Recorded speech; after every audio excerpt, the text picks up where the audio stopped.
I would like to call this meeting of the Prince William County School Board to order.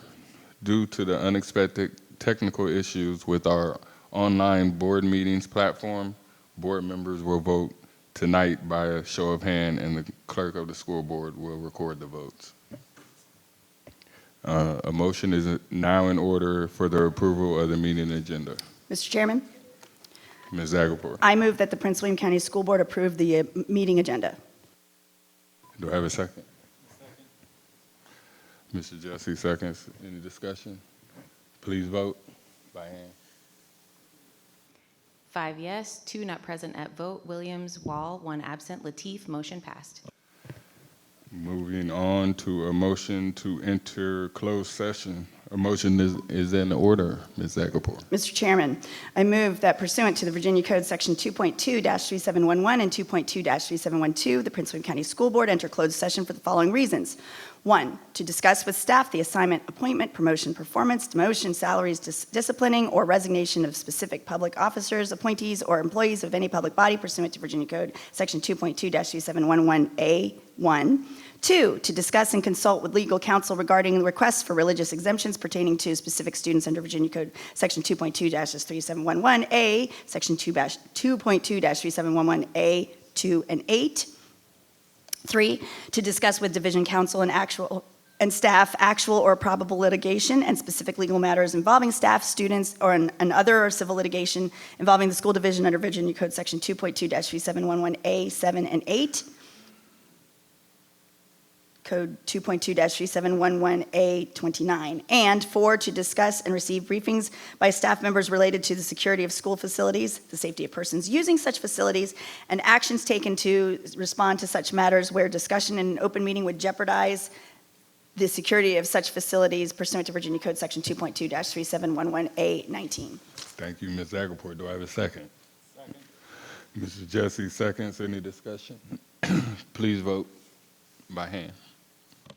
The vote is 5 yes, 2 absent, 2 not present at vote. Williams, Wall, 1 absent. Lateef, motion passed. All right, the Prince William County School Board will now enter closed session and return to open session in 1 hour.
The Prince William County School Board is now returning to open session from closed session.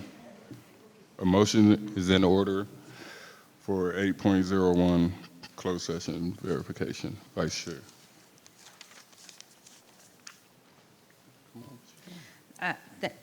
I move that pursuant to Virginia Code 2.2-3712, the closed session of the Prince William County School Board meeting of May 21st, 2025 be certified by adopting the following resolution. Now, therefore, be it resolved that the Prince William County School Board hereby certifies that, to the best of each member's knowledge, 1, only public business matters lawfully exempted from open meeting requirements were discussed in the closed meeting to which the certification resolution applies, and 2, only such public business matters as were identified in the motion convening the closed session meeting were heard and discussed or considered by the school board. Do I have a second? Mr. Chairman, Ms. Zagapur I second. seconds. Thank you. Any discussion? Please vote by hand. Where are all hand votes today? All hand votes. All hand votes. The vote is 7 yes, 1 absent. Lateef, motion passed. Moving on to the closed session action items, a motion is in order for 9.01. I move that the Prince William County School Board approve the appointments and releases of specific employees as presented in closed session. Do I have a second? Mr. Chairman. Ms. Zagapur? I second. Any discussion? Please vote. Vote is 7 yes, 1 absent at vote. Lateef, motion passed. Thank you. Moving on to closed session, action item, a motion is in order for 9.02. Thank you. I move that the Prince William County School Board approve the request for religious exemption from compulsory school attendance for case number RE 24-11. Do I have a second? Mr. Chairman. Ms. Zagapur? Second. Any discussion? Please vote. Vote is 7 yes, 1 absent at vote. Lateef, motion passed. All right, thank you. Moving on to the Pledge of Allegiance. I'd like to invite Ms. Williams to lead us in the pledge.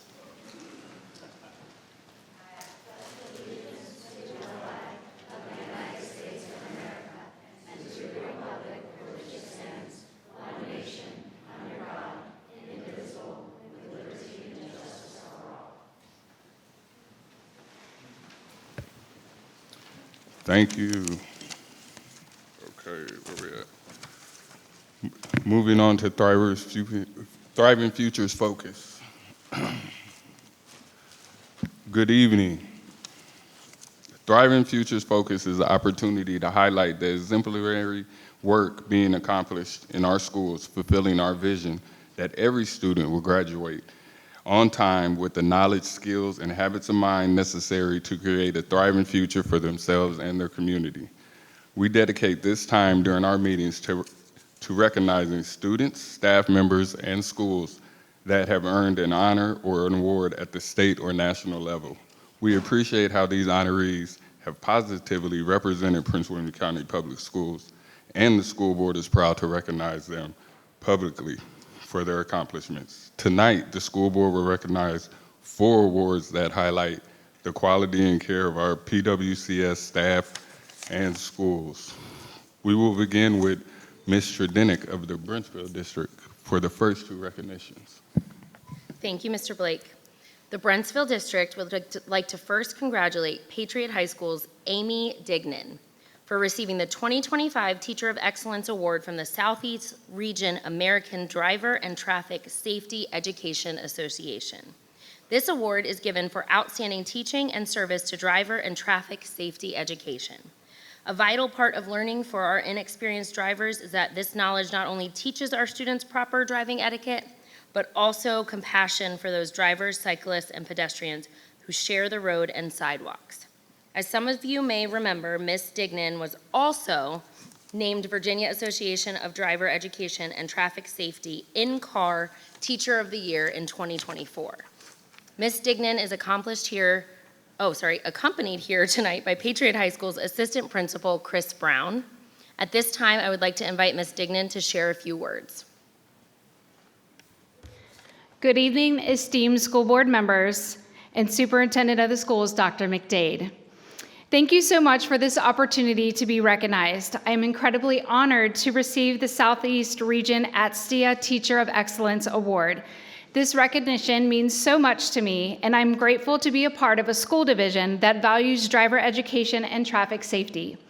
I always had a passion for helping teen drivers build the skills and confidence that they need to stay safe on our roads. It's more than just teaching the rules of the road. It's about shaping responsible decision makers and protecting lives. Thank you to our superintendent, school board, and leadership for your continued support.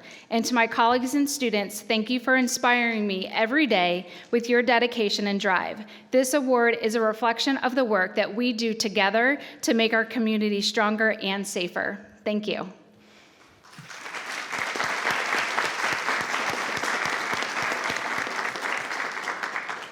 Congratulations, your work has made the Brentsville District immensely proud and Prince William County roads and walkways safer. On behalf of the Brentsville District, I would also like to recognize Buckland Mills Elementary School Student Advisory Council for being awarded the 2025 American Student Council Association Student Council Schools of Excellence Award. The award, sponsored by the National Association of Elementary School Principals, honors the exemplary elementary and middle level schools and their student councils for their outstanding commitment to the 4 pillars of ASCA: community service, student leadership, citizenship, and school spirit.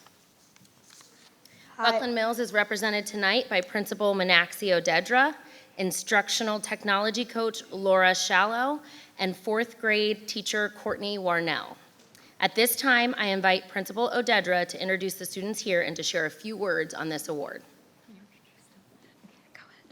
Okay, so I am George Murphy, and I'm the president of the Student Council, and this is Ian Colton, the vice president, and this is Emma Lee, the secretary, and Baron Olger, the reporter, is not here today. This is our school principal, Mrs. Odedra, and this is our teacher advisor, Mrs. Warnell, and Mrs. Shallow, who is not here today. The purpose of our group is to help the community and our school to become a better place for students and adults through community service and projects and creating school spirit. Our 3 main projects that we have worked on this year were the Animal Drive, the Canned Food Drive, and the Coat Drive.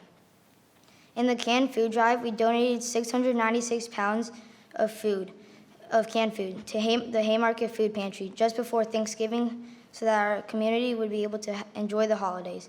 In the Coat Drive, we donated 180 coats plus other warm accessories to the House of Mercy during the cold winter season. In the Animal Drive, we donated cat food and litter for the Cat's Sake, which is a nonprofit cat rescue, and dog food to Fakir SPCA. And guess what? Our school won an award called the ASCA American School Council Association Award, and we won it because of our community service, our leadership, the only school spirit, and citizenship. We are so proud to be given this award, as we're the only school in the entire state of Virginia to win it. And we couldn't have won this without our class representatives from every class from 1st to 5th grade, who led our weekly class meetings to hear the voices of their classmates so that we could improve our building. We could work on bettering our building to include leaving our bathrooms clean and improving school spirit. We are very honored to receive this award, and thank you for allowing us to share this great news with you today.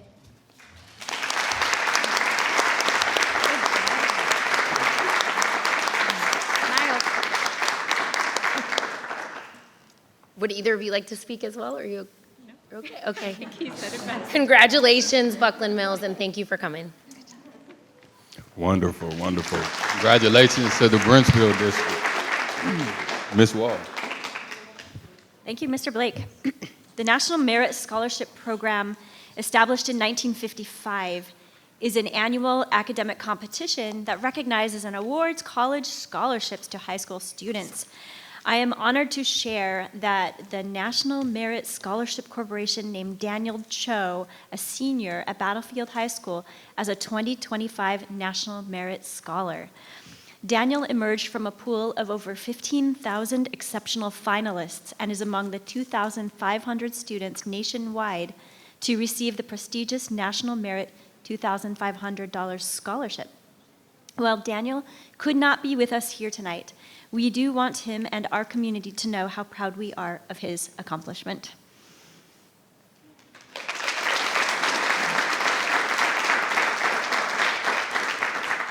Thank you, Ms. Wall, and congratulations to Daniel. Turning to our next recognition, the Virginia Association of Elementary School Principals, or VASP, is a professional organization serving elementary and middle school principals and other educational leaders throughout Virginia. The organization serves as an advocate for excellence in education, promotes and maintains professional standards, and serves in local communities. To elevate future academic achievement, this year the VASP has selected one of our principals as the recipient of the 2025 Distinguished Principal Award for Virginia. And that recipient is in the Occoquan District. Mr. Jesse, please tell us about our recipient. The Occoquan District proudly congratulates Carrydale Elementary Principal Elisa Zafiro on being the recipient of the Virginia Elementary School Principal 2025 Distinguished Principal Awards for Virginia. The award honors principals who excel in instruction, student achievement, character, and creating a positive environment for the learning community. Mrs. Safiro has been the principal at Carrydale since 2018. Under her leadership, Carrydale has many awards, including the distinguished designation as a National Title I Distinguished School and the 2024 Virginia Highest Achieving Exemplar School Award. Carrydale is also the only school in Virginia and one of 7 in the United States to receive the Visible Learning Plus School Award, recognizing schools that encourage students to take charge of their learning using visible learning principles. I want to invite Ms. Safiro to share a few words about your awards, and I need to come to your school to learn how to say this stuff properly. Thank you so much. Thank you, School Board Vice Chairman Mr. Blake, school board members, and Dr. McDade for the opportunity to be here this evening. I am humbled and honored that I have been named this year's recipient of the National Distinguished Principals Award for Virginia by the National Association of Elementary School Principals. This recognition is not just a personal achievement, it is a celebration of the incredible work we have accomplished together as a school. As I reflect on my 20 years in education, this honor stands out as a defining moment. It brings me immense pride to serve as the principal of our school, leading a community that has created a nurturing and inspiring environment for our children to learn and thrive. Our collective commitment to fostering a strong sense of belonging and providing an equitable education for all has made a profound impact on students and their families. I deeply value the support, teamwork, and dedication of our teachers and staff and how they demonstrate that every day. It is through our shared passion and efforts that we have built a welcoming environment where every child can succeed. I thank them for their hard work and for being a part of this essential journey. Together, we continue to make a difference in the lives of our students. While my leadership and vision have guided Carrydale toward excellence in education, this achievement is not mine alone. It is the result of the unwavering belief in my leadership and support from our amazing school community, colleagues, friends, family, and Dr. McDade. Their trust in my leadership has fueled our collective success, allowing us to bring my vision to life and to create an environment where students flourish and thrive. I look forward to heading to DC and the White House, proudly representing Prince William County Public Schools, NAESP, VAESP, and elementary principals everywhere, advocating for the amazing work leaders do for kids every day.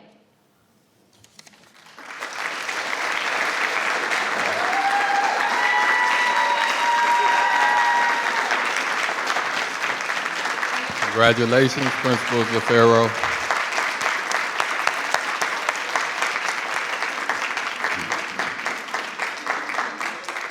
It is now my pleasure to recognize the next award winner.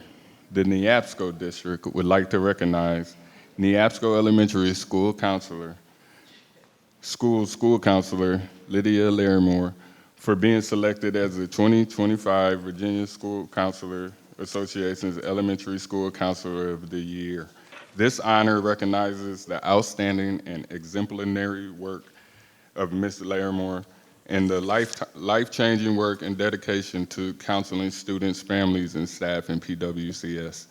As you may recall, Ms. Larimore has also earned the Virginia Department of Education's 2024 Difference Maker Award, and she was honored as the PWCS Champion for Children in 2024 for her innovative STARS Support STARS program, which decreased chronic absenteeism by 36% at Neabsco Elementary School.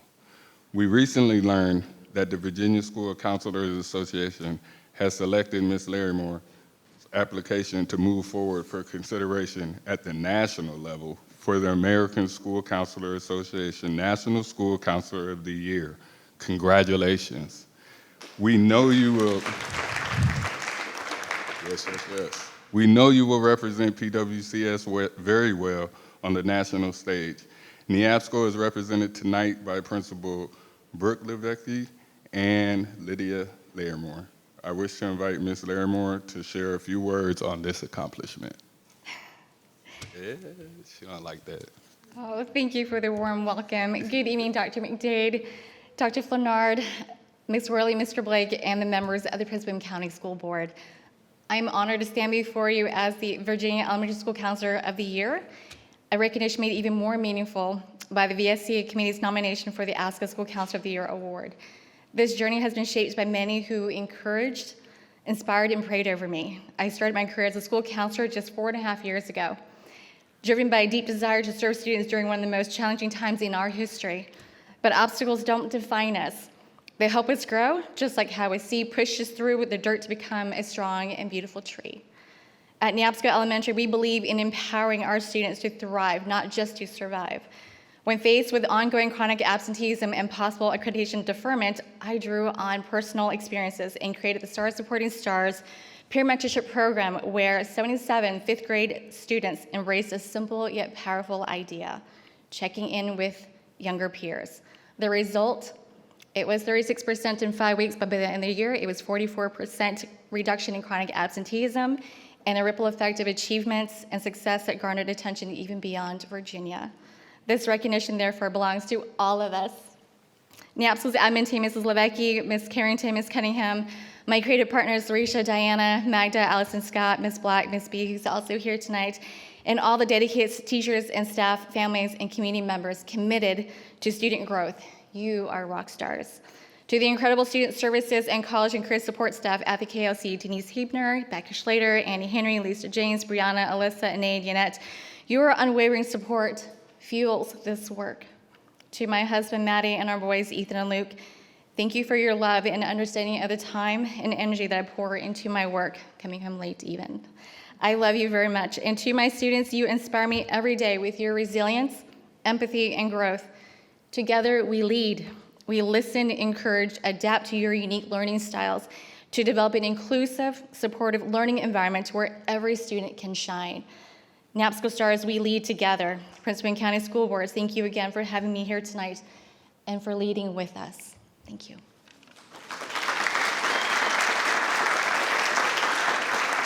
Thank you, Ms. Larrymore, for all you do for our students and for our families. And before asking Dr. McDade to congratulate, I want to ask the families of our honorees to stand for applause. Thank you. Yeah, go ahead and stand up so we can recognize them. There we go. Okay, I now invite Superintendent Dr. LaTanya D. McDade to share a few words. Thank you, Mr. Blake. Well, I just want to take a few moments to congratulate each of our honorees here tonight, because the recognitions that were shared here this evening really reflect the deep commitment of our PWCS staff and students to excellence, innovation, and service, which are all hallmarks of creating a thriving educational community. I'll start with Ms. Stigman. Congratulations ×2 for your recognition as the 2025 Teacher of Excellence in Driver and Traffic Safety Education, which underscores the vital role that you as one of our educators plays in preparing students to not only for academic success, but for real-world responsibility and care for others. Thank you so much for your continued commitment to our students and their success. I'm so thrilled to see Buckland Mills here and our students. What a wonderful speaker from Buckland Mills. Can we give him another round of applause? Our Student Council President, you did an amazing job. I want to thank each of you for all the work that you're doing leading in your school community and earning the ASCA School of Excellence Award, which demonstrates how we cultivate student leadership, community service, and citizenship from an early age, directly supporting our vision for graduates. We say in our vision that we want students to not only graduate, but to be able to create a thriving future for themselves and their community, and I believe that at Buckland Mills, our students are a shining example of that vision. I am so incredibly proud of Principal Elisa Farrow from Carrydale. Year over year, you continue to show what true leadership really is and the impact that can be made in the lives of all students. Your distinction as the 2025 VAESP Distinguished Principal just reaffirms that strong school leadership really does drive student achievement and a positive climate and culture, which are all represented at Carrydale. So congratulations to you. I tell you every time that we speak how proud I am of you and your leadership. Keep shining and making PWCS proud. To Ms. Larry Moore, I actually was just at NEAPSCO, and you are absolutely right. Everything that you said about NEAPSCO school community is true year over year. Your STARS program, and I know it's been fully supported by the staff, it's a powerful example of how PWCF staff lead with heart to remove barriers and ensure that every child thrives. And I want to thank you for believing in every single student at NEAPSCO and for all of the support of the staff at NEAPSCO for you to be able to receive this honor. And then finally, I know that Daniel Cho couldn't be here tonight, but we are immensely proud of his accomplishment as a National Merit Scholar, which is a huge deal for a student to become a National Merit Scholar. So we're so proud, and he represents all of PWCS. It's an incredible honor, and I look forward to witnessing everything that Daniel will accomplish in the future, because his future is certainly bright. To all of our families, staff, and school leaders here tonight, I just want to thank you for not just being here to celebrate our honorees, but for your continued support in making sure that PWCS continues to launch a thriving future for every student every day. So once again, to all of our honorees, congratulations. We are PWCS proud.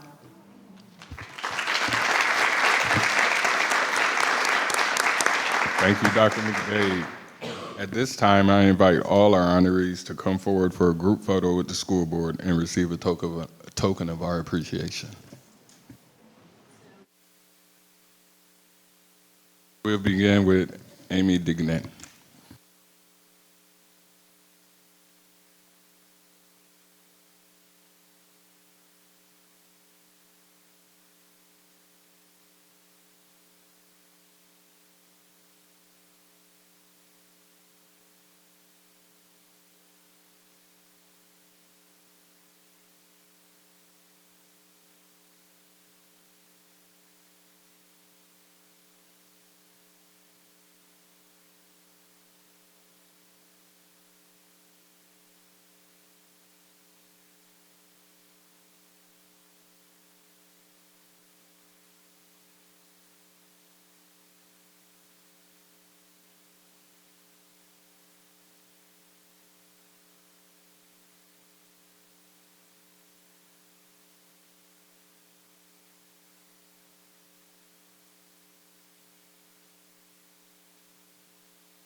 Thank you all for being here tonight. This concludes our Thriving Futures Focus recognition.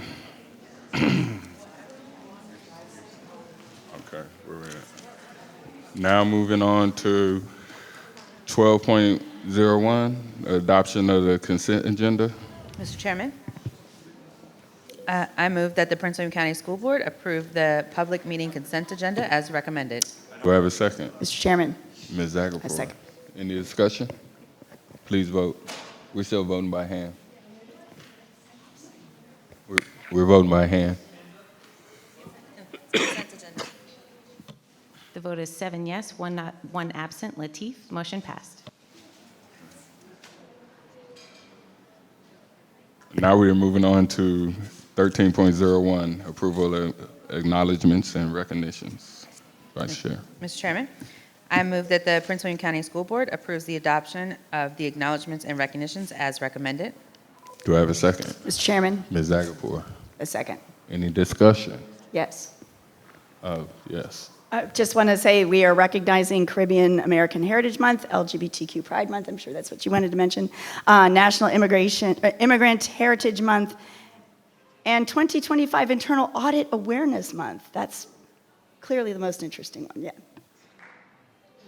And Ms. Williams. Thank you. As Ms. Zagapur said, one of the things I did want to highlight was LGBTQ plus Pride Month.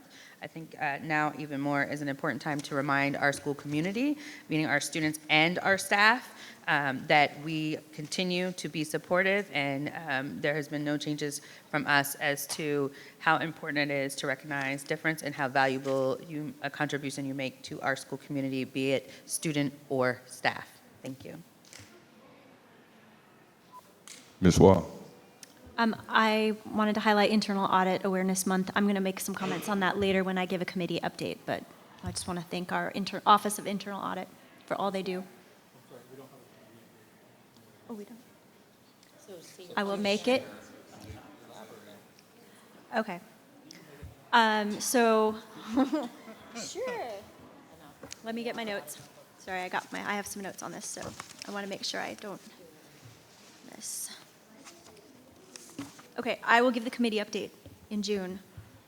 I'm sure you're all dying to hear it.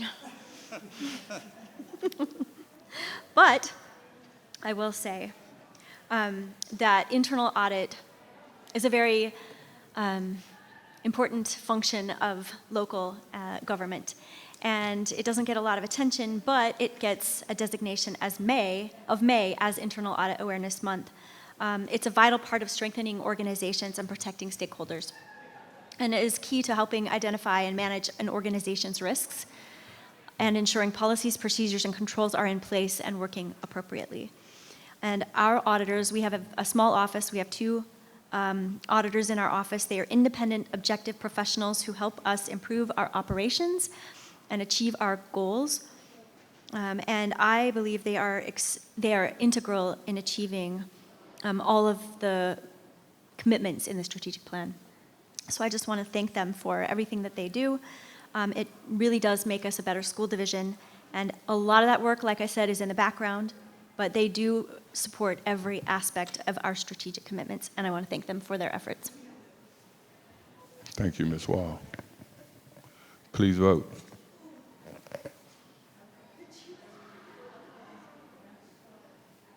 The vote is 5 yes, 2 abstain. Wall Tredinick, motion passed. Okay, citizens, so now we're at citizen comment time. To those citizens who have signed up in advance with the clerk, may address the school board this evening when they are called to the podium. The citizen comment period for regular school board meetings is 1 hour, and citizens may speak on items, agenda items, or other topics germane to the operations and policies of PWCS. Please use proper decorum and manners while at the podium, or you will be asked to step aside. We ask that the audience please be respectful to each speaker and refrain from any clapping, cheering, or jeering to avoid disruption of the meetings. If you do not, the board will recess, and I will ask the room to be cleared to restore public order. Tonight, we have 7 citizens signed up to speak. When I call your name, please come up to the podium, state your name and address for the record. So I'll call the first 5 people: Jessica Shar, Gloria Jordan, Catalina Claos, Tara Crandall, and Lily Gomez.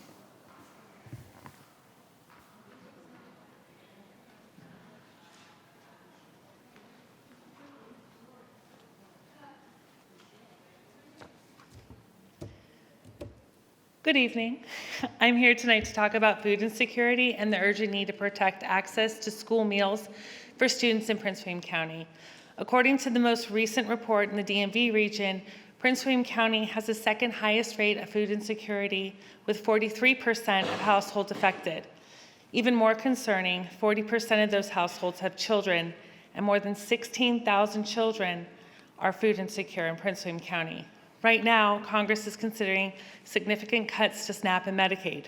These programs are critical to how we determine eligibility for free and reduced price school meals through a process called direct certification. If these cuts pass, fewer students will qualify automatically, which would directly impact our ability to feed the kids who need it most.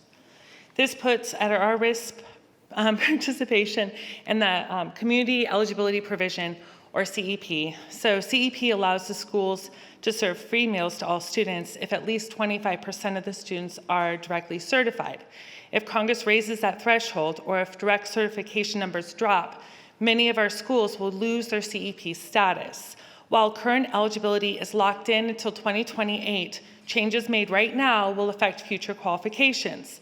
This gives us a very limited window to act. So tonight, I urge our PWCS families and community members to contact our U.S. representatives and senators and make sure that they reject cuts to SNAP and Medicaid. They protect direct certification pathways. They keep the CEP threshold at 25%, and they preserve access to free and reduced price meals for every eligible student. I want to thank PWCS for promoting Virginia Sunbucks, a program that provides a one-time payment of $120 per eligible child to help families with summer grocery costs. Benefits are automatically loaded into family SNAP card or special prepaid Sunbucks card. This is a lifeline for many families, and we truly appreciate the division's efforts to raise awareness. Finally, a thank you to PWCS for continuing to offer free meals this summer through the Summer Food Service Program. Meals will be available at 35 elementary schools, 5 middle schools, and 2 high schools, and are open to all children 18 and under at no cost or income eligibility. However, barriers still exist. USDA rules allow for meal pickup sites only in rural designated areas. And so we ask PWCS leadership to publicly reaffirm that our school meal sites are safe spaces for all families, and to continue upholding the policies that build trust and keep our communities supported. Our students' access to food should never be at risk. Let's continue doing everything we can to ensure that every child in Prince William County is nourished, supported, and ready to learn. Thank you, and I look forward to speaking with you after tonight's meeting about food insecurity. Have a good night. Thank you. Gloria Jordan.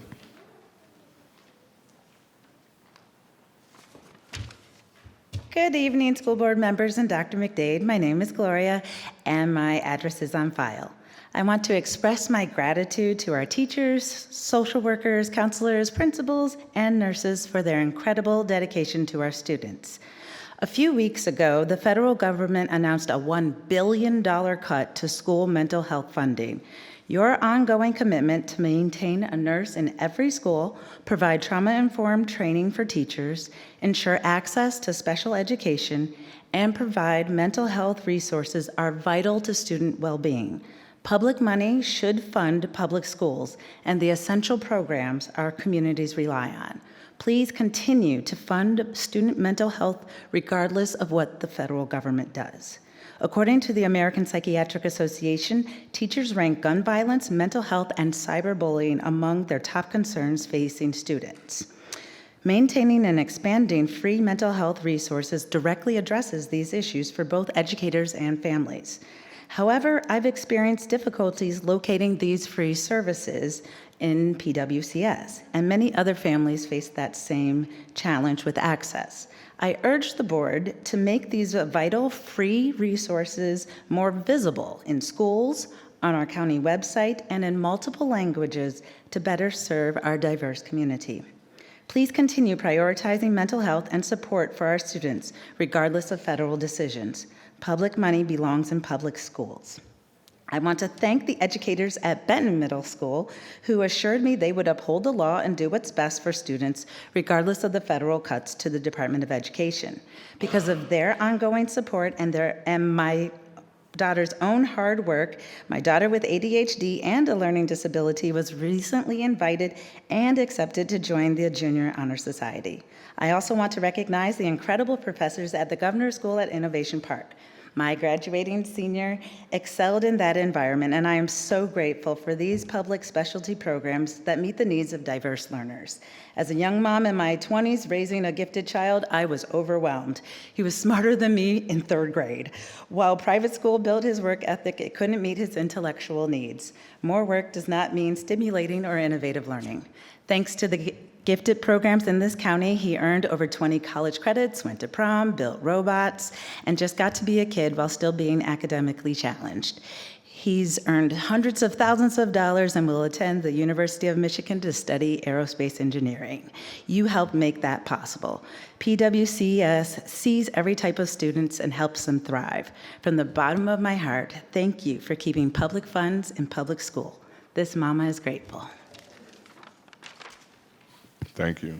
Kataria Claos.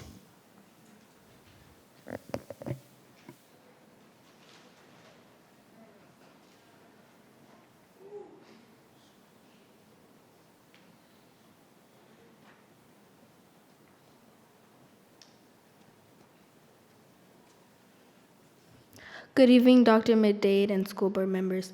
My name is Kataria Claos, and I have been giving speeches here since 4th grade. And now I'm back as a middle schooler.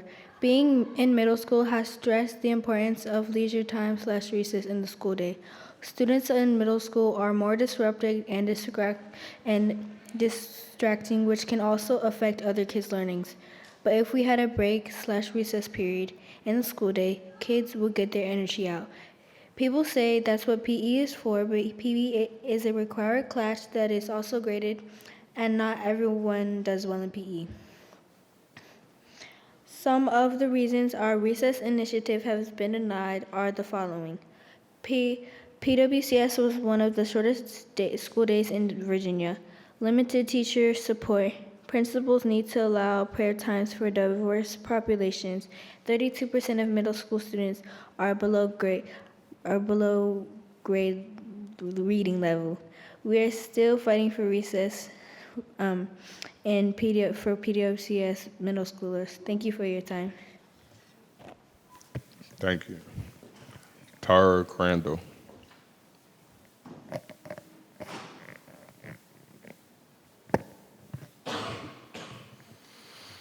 Tara Crandall. Lily Gomez.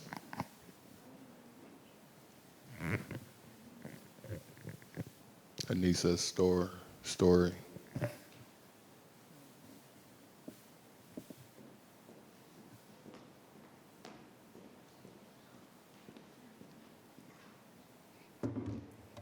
Anissa Stroy, and my address is on file. Per Virginia Code 22.1-2760.1, defines bullying an aggressive and unwanted behavior that is intended to harm, intimidate, or humiliate the victim, and so on.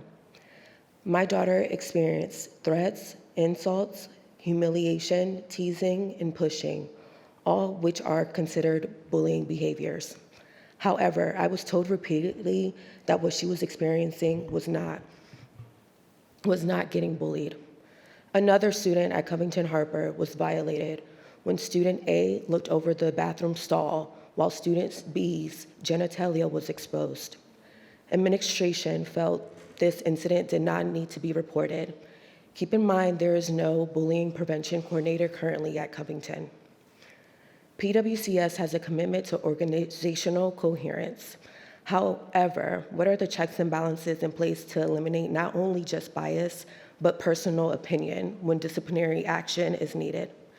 The implementation of the code of behavior should be, for the most part, uniformed and handled the same. How is school staff being held accountable when behaviors are not being addressed appropriately? I asked that an audit be completed to determine the 64% of bullying online inquiries that were founded not bullying. I'm going to quote Mr. Wilk today, that some of the worst bullying can be mental bullying. I believe in this statement. It is easy to be dismissive when there are no physical bumps and bruises, easy to belittle what many children are going through, easy to not be sympathetic and understand that bullying and cyberbullying must be addressed with more seriousness. Therefore, I do support Mr. Wilk that after innovation, the consequences should not be at a level 3. What my daughter endured on May 8th is proof of this, when her hair was violently tugged twice during recess by the same student that was removed from sharing the same classroom and had been spoken to 3 times prior. I heard a saying recently, speak up even when your voice shakes. I will continue to do so even when it hurts and when it's exhausting. My voice shakes because I am a mother. My voice shakes because my heart is hurting, not just for my daughter, but for all children and families that are victims of bullying, for those that feel hopeless, and for those that are no longer amongst us. Thank you. Thank you. Caitlyn Weston.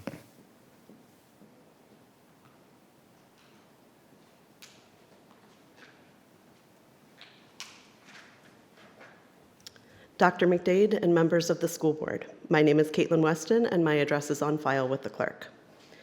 PWCS must do more to protect immigrant families and students who are living under the growing threat of immigration enforcement in our communities. As the National Immigration Law Center states, the Trump administration has increased the threat of immigration enforcement in our communities. The government has also canceled the longstanding policy of limiting immigration enforcement in schools and other protected areas, and replaced it with a directive that gives ICE agents unbridled power to take enforcement actions in any of these areas using common sense. As a result, many immigrant students and families are living in fear of arrest, detention, separation, and deportation. While PWCS has taken some steps to safeguard vulnerable communities, these efforts are not enough. The information currently provided by PWCS is limited, difficult to access, and insufficient for families who need urgent clarity about their rights in the face of possible immigration enforcement. We call on PWCS to do more. Families must be informed, and students must feel safe. While schools cannot provide legal advice, they can and must share publicly available multilingual resources, such as Know Your Rights guides, from trusted legal and advocacy organizations that help families understand what to do if they are approached by immigration agents.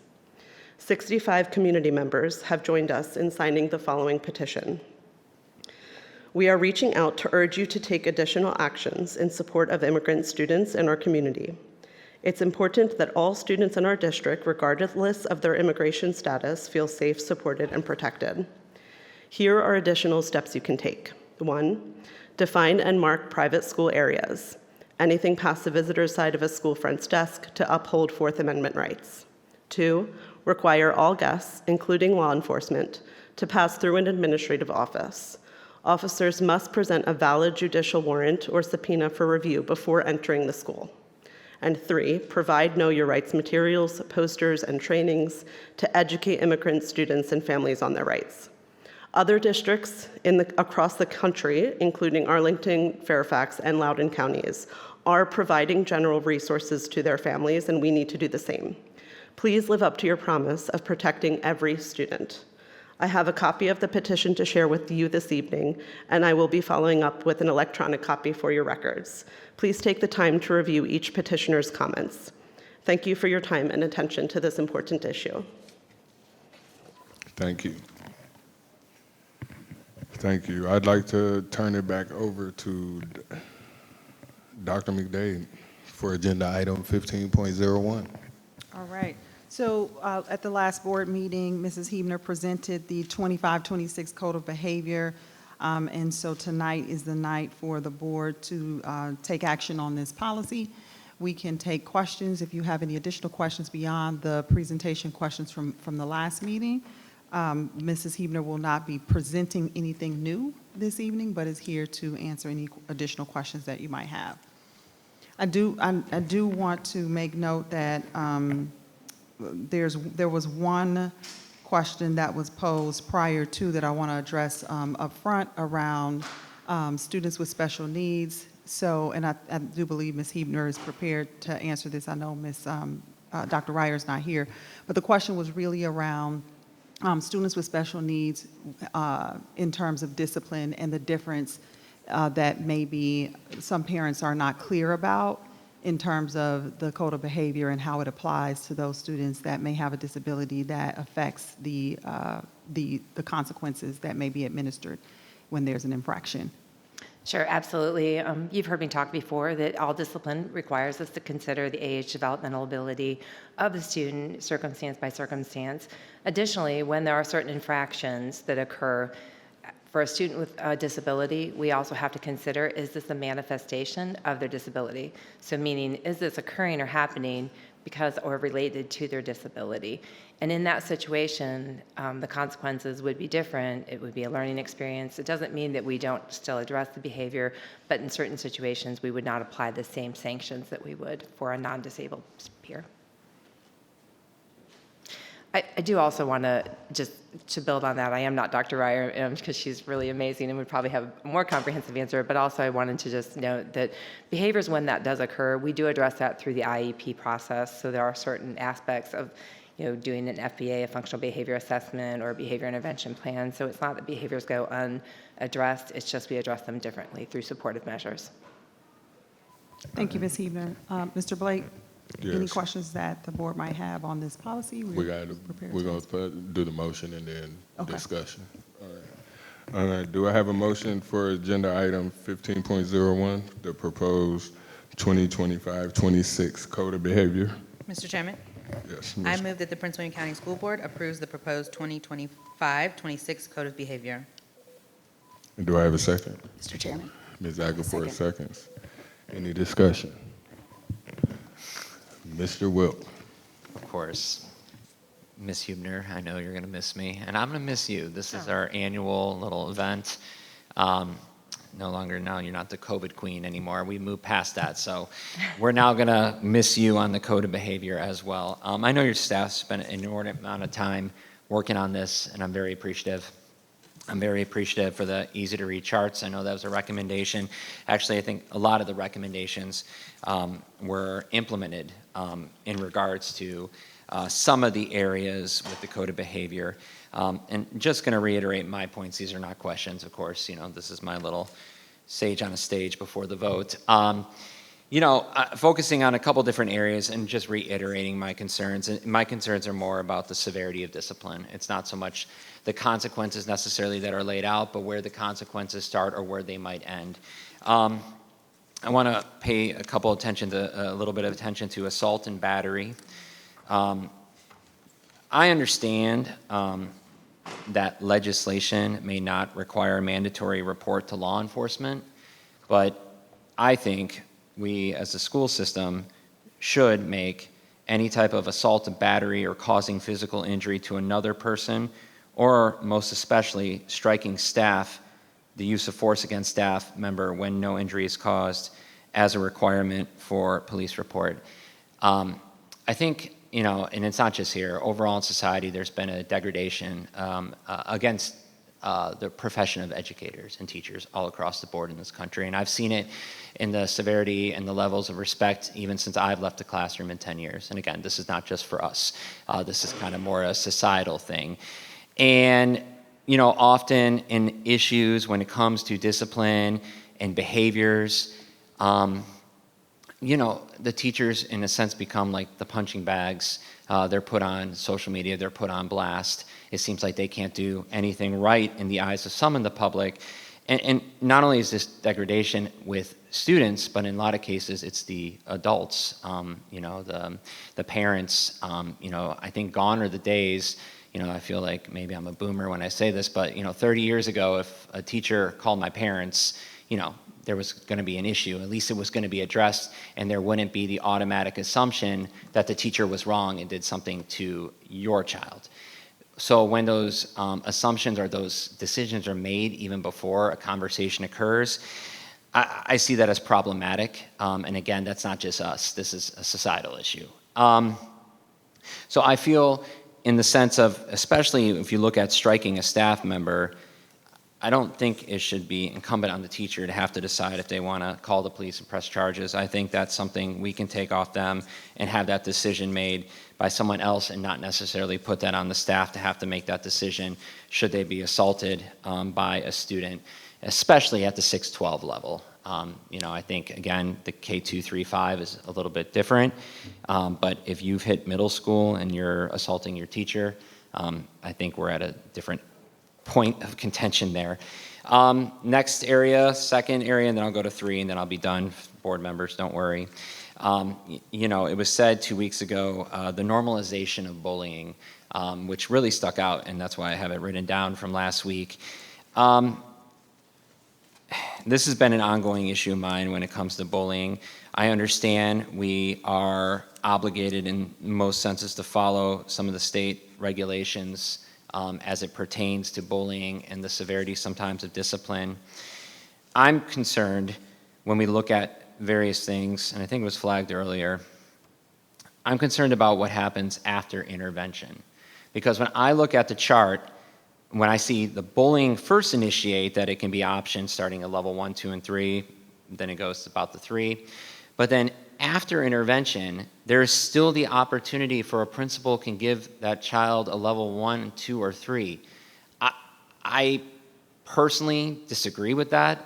I think if you are going to be a repeat offender, bully, whatever you want to do it, I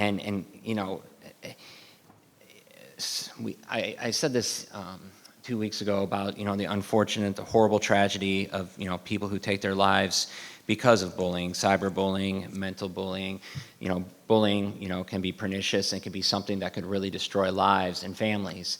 And I think when we look at these different levels and severity of bullying, especially after intervention, I think the consequences should start higher on the chart. And again, with the uniformity piece, my fear is that, if you look at after intervention, you might have a leader say, you know what, we're going to still do a 1 and do a restorative circle or whatever. Whereas another principal might say, we're going to go to 3, we're going to go to 4. And so to make it more uniform, I would personally say, after intervention, it should start at least at a 3, not leave the options of a 1 and a 2 for the severity level of bullying. That's just me. Okay, and then lastly, I want to focus on a last concern, transportation. Over the years, and I think post-COVID, we're seeing a larger amount of parents drive their kids to school. And I think, again, that a lot of that is the post-COVID effects and stuff like that. Unfortunately, as Vern will often say, like our schools, a lot of them were not designed with the kind of the arrival and dismissal entranceways and even the parking lots itself for that type of influx and the sheer number of parents who are driving their kids to school. I look at the transportation expectations, and I look at, especially on a bus, endangering the safety of others on a bus. And the maximum something like that can go, even for a 6 to 12 grade level, is a level 3. And to me, if you're in a position where our bus drivers already have enough on their plates with the liability, having all these students on the bus and having to also obviously drive their route and maintain the safety of the road, and you have a student who clearly is having these issues more than once over and over again, I think it should be able to escalate to a 4 or a 5, definitely losing their bus privileges, and I definitely believe there should be more severe consequences. Put the onus and the responsibility in that case on the parents if the child's going to endanger the lives of other kids on the bus over the repeat amount of times, the repetitive amount of times. So, long story short, those are like 3 of my biggest, most glaring concerns, and I could expound on this for a long time, but I'm not going to because we are making the vote tonight, and I have colleagues who want to talk too. But ultimately, in the end, I will be voting no on the code of behavior tonight. Thank you, Ms. Williams. Thank you, Vice Chair. This is, as Mr. Wilk said, Ms. Huebner, I will also miss you this time of year for Code of Behavior. It's my favorite time. Usually Mr. Wilk and I have opposing views. For the most part, we're in agreement this year. I do want to thank you, Ms. Ryer and Dr. McDade, for making comments for special education. I spoke with a few special education parents, and they were very concerned about the new layout, and my comments were that exactly what you said. We do pay special attention to that. I think that that's a wonderful thing. My ask is that we just kind of bold it a little bit more in the actual document. Going through and reading it, I note that it's there, but I think it's very easy to miss, and it's something that I heard quite a bit of feedback on, which leads me sort of to my next statement, and I'm going to be quick, which was their belief of increasing the school-to-prison pipeline when it comes to assault and battery and those kinds of things. As someone who has advocated for the reduction of the school-to-prison pipeline for a number of years, I just want to rest assured that every individual disciplinary case is handled as its own. We recognize that all students don't intentionally do things. It depends on whatever their diagnosis may be that may interfere in their decision-making or their behaviors, and that we acknowledge that as a division and that we're aware of that. So it's not something that is a blanket approach for everyone. I do believe that having a dean of students next year to help implement the code of behavior with fidelity will also help our school community understand a little bit better about how that process works. They'll have a direct person to speak to about it. But back to that, just want to remind our school community that we're dealing with children. And my expectation has always been that we should not treat children harsher than adults are treated, and that this is the environment where we are supposed to educate them and teach them appropriate behaviors, as well as their home environment to support those decisions. And that's pretty much what I wanted to focus on, because we don't want to be sending kids to jail unnecessarily. Once you have contact with law enforcement, it's highly likely that you'll continue to have contact with law enforcement and that you may end up further incarcerated. So the goal is not to have that happen, to teach them good behaviors, to model good behaviors, because we know that harsher discipline does not equate better behavior. That's why we have restorative practices, and that's why children aren't treated like adults. So thank you, Ms. Huebner and Dr. McDade, for answering the question earlier. I really appreciate that, and I would just like for us to continue along the road of treating children as children who have the opportunity to learn and grow and change behavior. Thank you. Thank you. Ms. Zagapur. Just very quick, that our code of behavior is research or evidence-based, right? Correct. Okay. And we will be using data to inform decision-making and yada, yada, yada, right? Okay. And we are offering training to our principals, teachers, staff. Yes, consistently. Okay.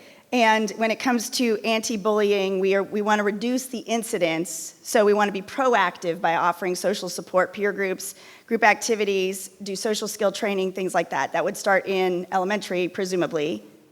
We can grow our efficacy in our kids to also be proactive in this as well. Yes, at the elementary level, our counseling lessons do address that. Yeah. We have our positive behavior interventions and supports through Dr. Barker's office, and so it's embedded into all that we do. And then bridging into middle school, we now have the deans who will presumably be the data keepers and the peacekeepers and all of that good stuff. Correct. All right, I support this. Thank you. Thank you, Ms. Zagapur. Ms. Shredenick? Sorry, there's a lot of comments. Thank you again for all your work. I know it's a lot of work. I do genuinely appreciate the charts. I do feel like they're very eye-opening, though. Like, I would like to blow them up and put them on boards so people could see. I can only imagine, as a teacher, something happens in your classroom, and if you don't memorize the code of behavior, having to turn and find this chart, and then being given all these different options, and which one do I choose? So one of the things that I have an issue with, again, these are comments, not questions, but a principal or designee may use any of the following, and there's a whole list of 15 options, going from warning or counseling, all the way to class restriction, to short-term suspension, to a referral to law enforcement or removal. One of my biggest struggles with this whole thing is the lack of consistency. If we are leaving it up to a dean of students, which I appreciate, I think that a dean of students can help. But each dean of students at each school can choose anything from that list of 15 as long as it matches up to the chart. What if, that it ranges with any of those possibilities, but it did say a principal or designee may use any of the following. So anything from warning, you get a warning, or we call law enforcement. So one school can call law enforcement and someone else can warn the kid. I just struggle with that wholeheartedly. The lack of reporting to law enforcement is very eye-opening on this chart as well. For illegal drugs, we don't report to law enforcement. And that's on the chart on here. It says it on BES 07 on the chart. It says lack of reporting to law enforcement, no. Illegal drugs, no. So that's another struggle. Our goal is to prepare our students for the real world. And in the real world, your actions have consequences. And so I think in school, providing that environment as well, which we do, but again, it varies, and that's one of my struggles. We do have support groups. We do offer all of those things, but at some point there has to be a consequence for these actions that occur, and for verbal bullying, which verbal bullying over time can cause a child to then act out in another way, in a physical manner. And nobody knows that that child endured years of verbal bullying before a physical act occurred. And that's a struggle. If something would have been done before that, could we have saved that child that heartache? Possibly. Another thing I feel for my principals, a lot of pressure on one principal. The principal shall be responsible for deciding what actions constitute a fight. Again, at one school, a principal can say this constitutes a fight, and in another school, they can say, that happens every day. It is what it is. And I think that's another struggle. The bus transportation was eye-opening to me. Mr. Wilk pointed that out. Endangering the safety of an entire bus should just be a larger consequence. Those are kids' lives. If that was my baby on a bus, I would be very upset, very, very upset. So again, and the dress code, I mentioned this last meeting, but the dress code is something that these middle schoolers and high schoolers talk to me about all the time. Again, they can, and this is boys and girls, they wear a shirt and they can wear it all year, and one teacher finds that shirt offensive and nobody else did. And it's a struggle of mine, because I feel like we need more clear guidelines. Or a girl wears a shirt, I saw that undergarments exposure was not allowed. Yeah, if that's not consistently enforced. So I just think we need more clear guidance. But I understand this is, I don't even know how many pages it is, Ms. Huebner, so I understand that there's so much verbiage, there's so many things that we're adding, and I appreciate your hard work, but I also cannot vote in favor of this code of behavior, so thank you. Thank you, Mr. Denick. Ms. Wall, you got something? Okay, Ms. Wall. All right, thank you, Mr. Blake. Thank you to you and your staff for all the hard work. It's a big document. I know you guys spent a lot of time on it. My general thoughts, I actually don't have a question for you. So it's kind of you have to stand and listen to us talk, but thank you for doing that. The proposed changes to the code of behavior are in most respects excellent, in my opinion. The proposed revisions contain a number of good improvements, and while I may take issue with one level here or another level there, for the various different types of infractions, I agree, assault and battery may need to be edited, or modified bus behavior is a big one, and drugs and drug use, those are things that really bother me, that they happen in our schools, and discipline is a tool to help kids get their attention, besides any number of other purposes for discipline. Anyway, but as a whole, it's a great document, and it's been greatly improved. And I would like to go through and speak on some of the things that I really do feel like are excellent. But before I do that, I'm going to disagree with the inclusion of the Student Voice Bill of Rights in the beginning of the Code of Behavior. Well, I appreciate the efforts of the students to create this document, and I know it took a lot of work, and I appreciate knowing their perspective as a collective body of student leaders to come up with the list of rights. In the end, it is a statement of what the students believe their rights to be, and not necessarily what I think their rights should be, or legally speaking, represent objectively and with a specificity or clarity that I would like for what their rights are. And I do know there were a number of changes that improved it, little footnotes and things, and I read every single word in the entire thing. But I still am troubled by the fact that it is placed at the beginning of the Code of Behavior. I don't think that's the right place for it. And I don't want to vote on the students' work. So I have issue with that. But anyway, speaking to the Code of Behavior, apart from the student voice portion, we do need to remember that the Code of Behavior is a public-facing document that parents and students access and use.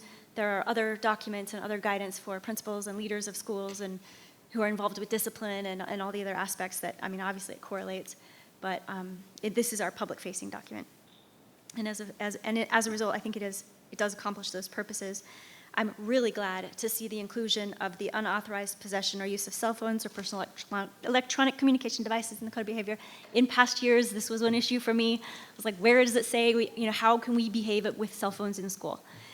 So I am thrilled that we have incorporated our cell phone policy and the behaviors around cell phone usage into the Code of Behavior. That is a huge improvement, and I want to champion that.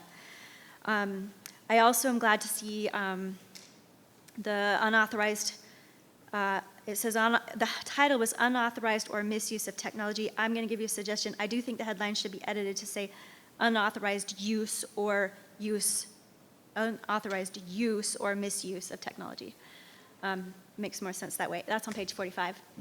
I also approve of the additional detail on page 47 that spells out what items can lead to serious disciplinary consequences, such as pocket knives, box cutters, pepper spray, ammunition, blades, razor blades, fireworks, slingshots, and other items that look like toy weapons. I think it's good to spell this out so nobody's surprised and nobody says, well, I didn't think that there would be a problem if I brought an airsoft gun to school and brandished it.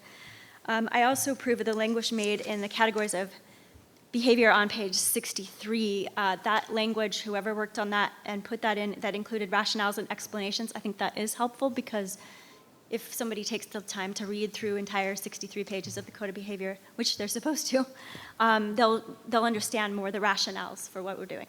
So I was happy to see that. The purpose statement on page 11, loved it, right there up front. Great addition.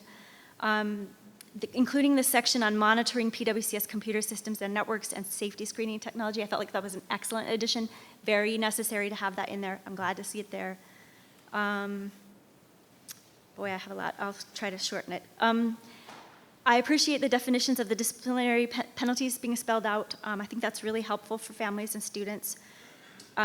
It's some of the stuff that we get when we are on the disciplinary committee and we see all the language, and once a student has misbehaved seriously, they get a letter which outlines all of this.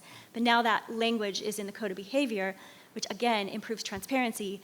Everybody's on notice. Like if you commit one of these level 4, level 5 things, like this is what we're going to tell you. So I really like that. Transparency is really important, and I think there's a big effort to improve that here. Likewise, for if you are getting assigned to an alternative education program or expelled, those details are spelled out. That's also very good.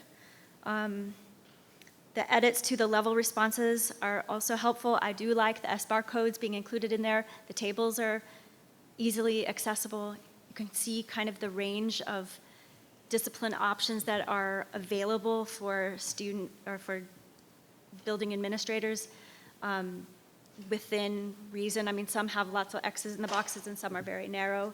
So it does inform the public on what we think is really serious and what we're willing to work with kids on. Okay, I just have 2 more comments. I like the additional language on page 38 that addresses the possession, sale, distribution, or use of a controlled substance. I do think that additional language was important to have in there, that we spelled out the details for parents and students. I also like the additional language on drug paraphernalia, alcohol, marijuana, tobacco, or nicotine vapor products.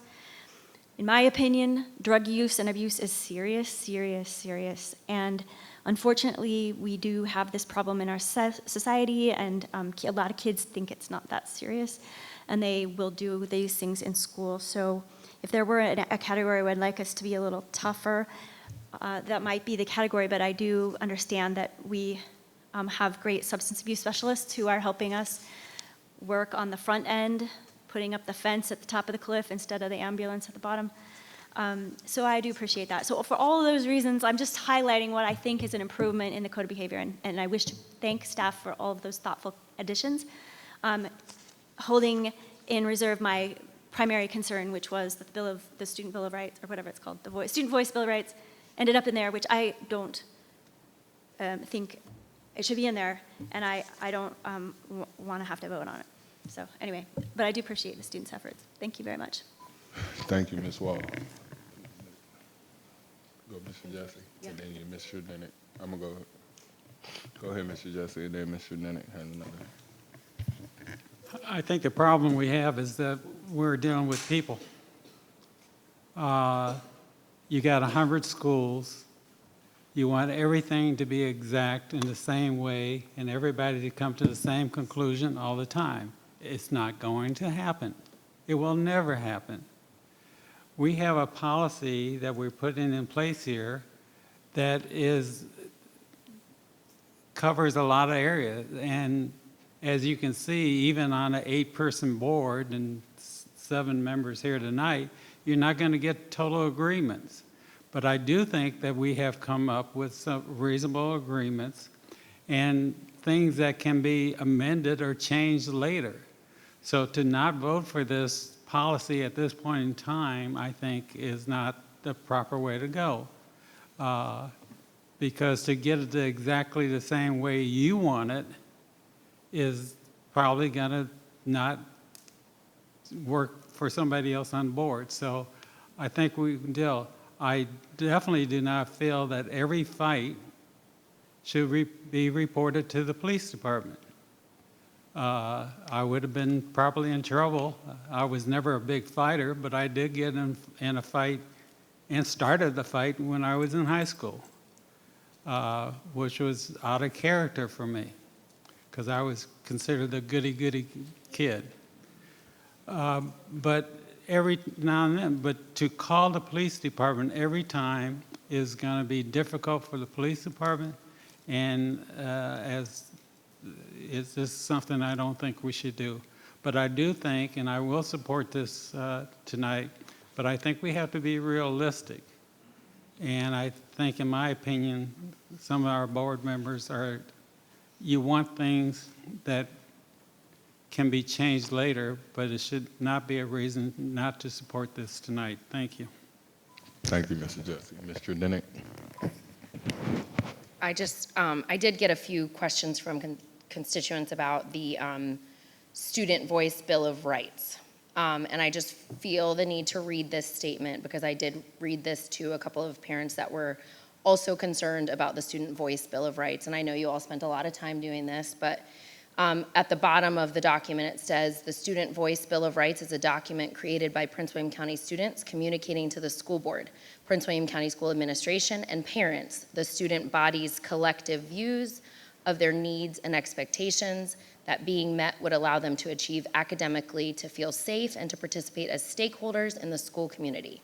The Student Voice Bill of Rights is aspirational and not intended to create any legally enforceable rights beyond those set forth by federal and state laws, Prince William County policies and regulations, or other provisions of the Code of Behavior. So it does not over or supersede the Code of Behavior or Prince William County Schools regulations or guidelines.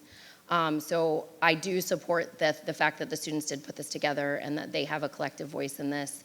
It does not mean that this trumps or goes over the actual Code of Behavior or rules or violations. So I do appreciate the students' work on that, and I think it's an awesome practice to have them practice their voice, their government, doing student government. You know, we encourage these students to do all of these things, and so stifling that within our Code of Behavior, I would not agree with that, and I do appreciate this statement, so I could read that to any constituents that were concerned about that, or students or parents. So thank you for doing that. I know it took you guys a lot of work, hard work, so. Thank you, Mr. Dennett. Okay, so I would just say thank you, Ms. Huebner, and the broader Student Services team for your dedication and thoughtfulness in this approach to revising this code of behavior. The clarity, comprehensiveness, and responsiveness to the community feedback are evident throughout this proposal, and I'm definitely going to support this. What stands out to me the most is the intentional effort to create clarity for families through the simplification of the language, the user-friendly navigation, and the link policy supports now. So I think that's all good, especially in the era where family-school communication is paramount. This is very important, so it's appreciated, and it's essential. And I'm also, I'm very happy about the inclusion, like Ms. Wall said, of the clear cell phone and wireless communication section. So that reflects a timely and much-needed policy alignment that addresses one of today's most prevalent school-based challenges. So I thank you for that too. And so I just think the revisions of this code of behavior demonstrate a significant step forward in building a more inclusive, transparent, and responsive discipline framework for our schools. And I fully support it. Thank you. Is that it? Do I have a second? Or I had a second. All right. Well, all in favor? All opposed? The vote is 4 yes, 3 no. Wall, Wilk, Tredinick. Motion passed. All right. Okay. All right, thank you. We are now moving on to student representative time. Joining us tonight is Amaduna Latoure.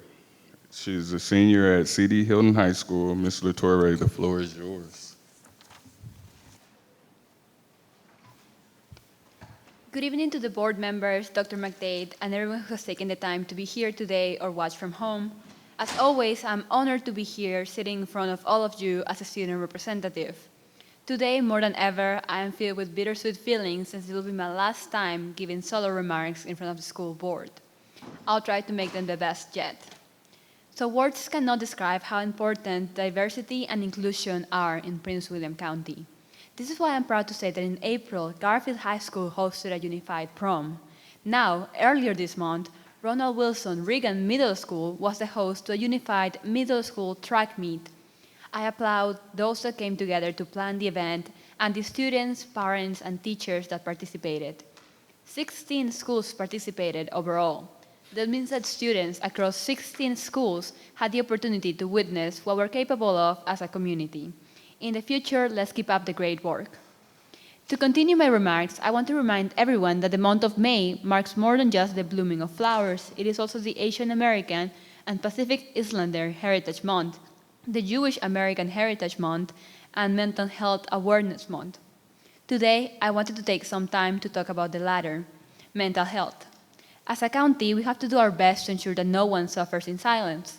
Throughout my time as a representative, it has been clear that bullying is a topic of concern for students and parents.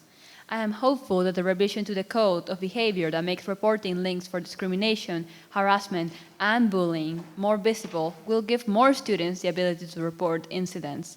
However, this will not happen unless the students feel supported. Parents and teachers, it is important to educate students on the signs and effects of bullying. It is important to listen for the concerns of kids, regardless of grade level. The Safe and No Place for Hate organizations already have chapters in some schools. Students in these clubs work towards creating safe school environments. With the help of all parents and teachers, this mission can be accomplished. To the parents and teachers who already advocate for students, thank you. On a slightly similar note, the Student Senate was able to present the Student Bill of Rights last school board meeting. After more than a year of work, we finalized a Bill of Rights that we believe accurately reflects the needs of the students in Prince William County. This document is important because it ensures students have a voice and it promotes a more equitable education. I am glad that the board agrees with the standards that we have set. As a student myself, I am happy and proud to see it implemented in the Code of Behavior. Continuing on to a different topic, this week marks the final week for most seniors in Prince William County. To everyone in the class of 2025, graduation starts on May 28th. that is only a week away. For students of the class of 2025 at the Governor's School and Innovation Park, congratulations. These former students became graduates last week. I'm so excited to see what they do in the future. These coming weeks are time to celebrate the graduates that work hard to complete their high school education. It is also the time to celebrate the teachers and family members that helped them get there. It is thanks to them that I, personally, became the person I am in front of you today. Next, I want to discuss some topics that I want everyone to keep in mind as possible revisions to the grading and assessment policies are discussed later today. It is critical for our school system to focus on ensuring student successes. Our mission is to help students graduate on time and with the skills necessary to succeed in their future careers. In order to do this, students and parents should have quick access to grades once they are available. Dates and times for remediation should be clearly set in advance, and accommodations should be made in the case of a student faces extenuating circumstances. Late penalties on an assignment should be communicated in advance, since the students are not used to having them in the first place. Finally, teachers should work towards ensuring past summative assignments are graded before the next summative assignment is given. Otherwise, students wishing to remediate have to complete 2 remediation assignments in a short period of time. In my opinion, summative and formative assignments should accurately reflect what was taught in class, and they should not be used as punishments. Now, I'll share some comments on the revision of Policy 124, Student Representative to the School Board. As one of the current student representatives for the remainder of the year, I want to ensure that the selection process for those who fill this position in the future is equitable. I believe the revision to Policy 124 will help with this goal. Giving students a broad range of time to complete the initial application will allow for more people to demonstrate their interest in the role. It will also give us, student reps, more time to communicate with the people who reach out for advice. I was happy to see that the number of applicants increased this year, and I hope this trend continues. Moving on, I'll now share some news and updates about student voice committees and the Student Senate. Recently, the Student Senate had its last meeting. I speak for all senators when I say we are eternally grateful for the support of Ms. Viola and Dr. Shaver gave us throughout the school year. We were only able to accomplish all we did thanks to their help and dedication. I hope next year's senators continue to receive the level of mentorship we did. Finally, I want to congratulate high school and middle school student voice committees. This year was amazing, and I enjoyed all the events we were able to participate in. I know some SVCs are still holding recruitment meetings, so if you're an underclassman and you're interested, it's not too late. At the beginning of next school year, SVCs will also host recruitment meetings. We hope to see participation grow even more than it already has. All voices should be heard, and that is what we're working towards. This concludes my remarks for tonight and my last solo remarks for the year. I thank the board once again for allowing me to be a student representative to the school board of Prince William County. Board members, Dr. McDade, and everyone listening, thank you for having me. Thank you, Ms. Latore. We now move on to superintendent's time. Dr. McDade, the floor is yours. Thank you so much, Mr. Blake. And good evening to all. I would like to invite the PWCS community to join our Family Engagement Series webinar, which will be hosted from 6:30 to 7:30 p.m. tomorrow night, May 22nd. It's titled Stop the Scroll, Take Control, PWCS Cell Phone Policy. In this webinar, we will discuss the new cell phone policy for the 25-26 school year. The online seminar will cover research supporting cell phone-free education and provide strategies and resources for a collaborative approach to electronic device usage. As we get closer to the end of the year, I also want to wish and congratulate our class of 2025.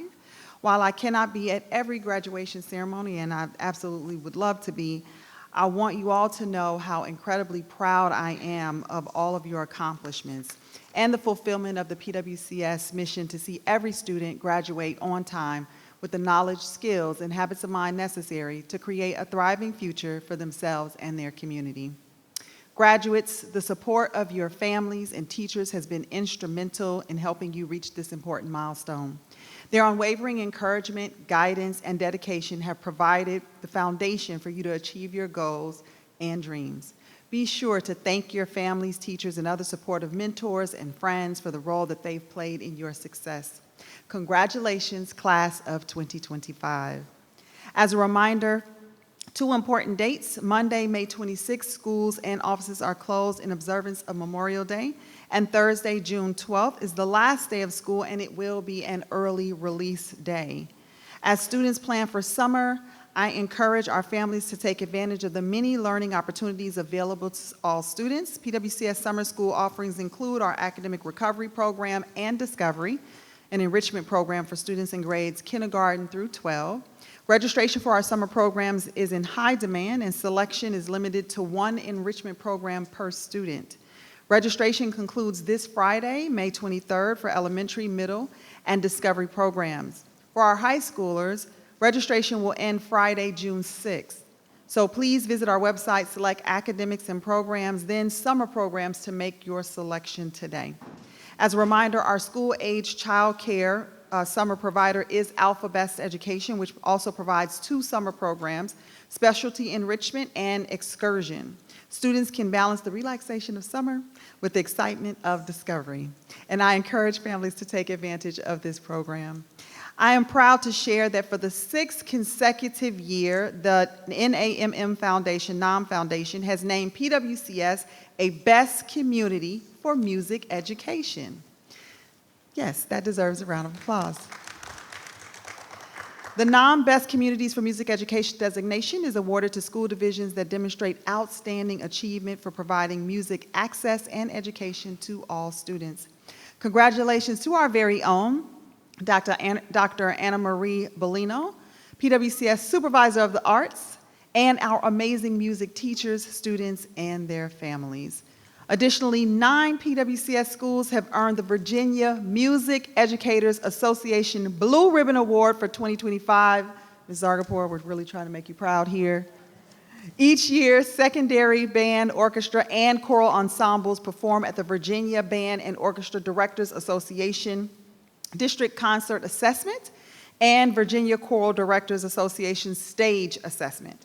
During these assessments, student ensembles perform for a panel of adjudicators who assess students on their performance and provide feedback based on specific categories such as tone, intonation, rhythm, technique, diction, balance blend, and artistry musicianship.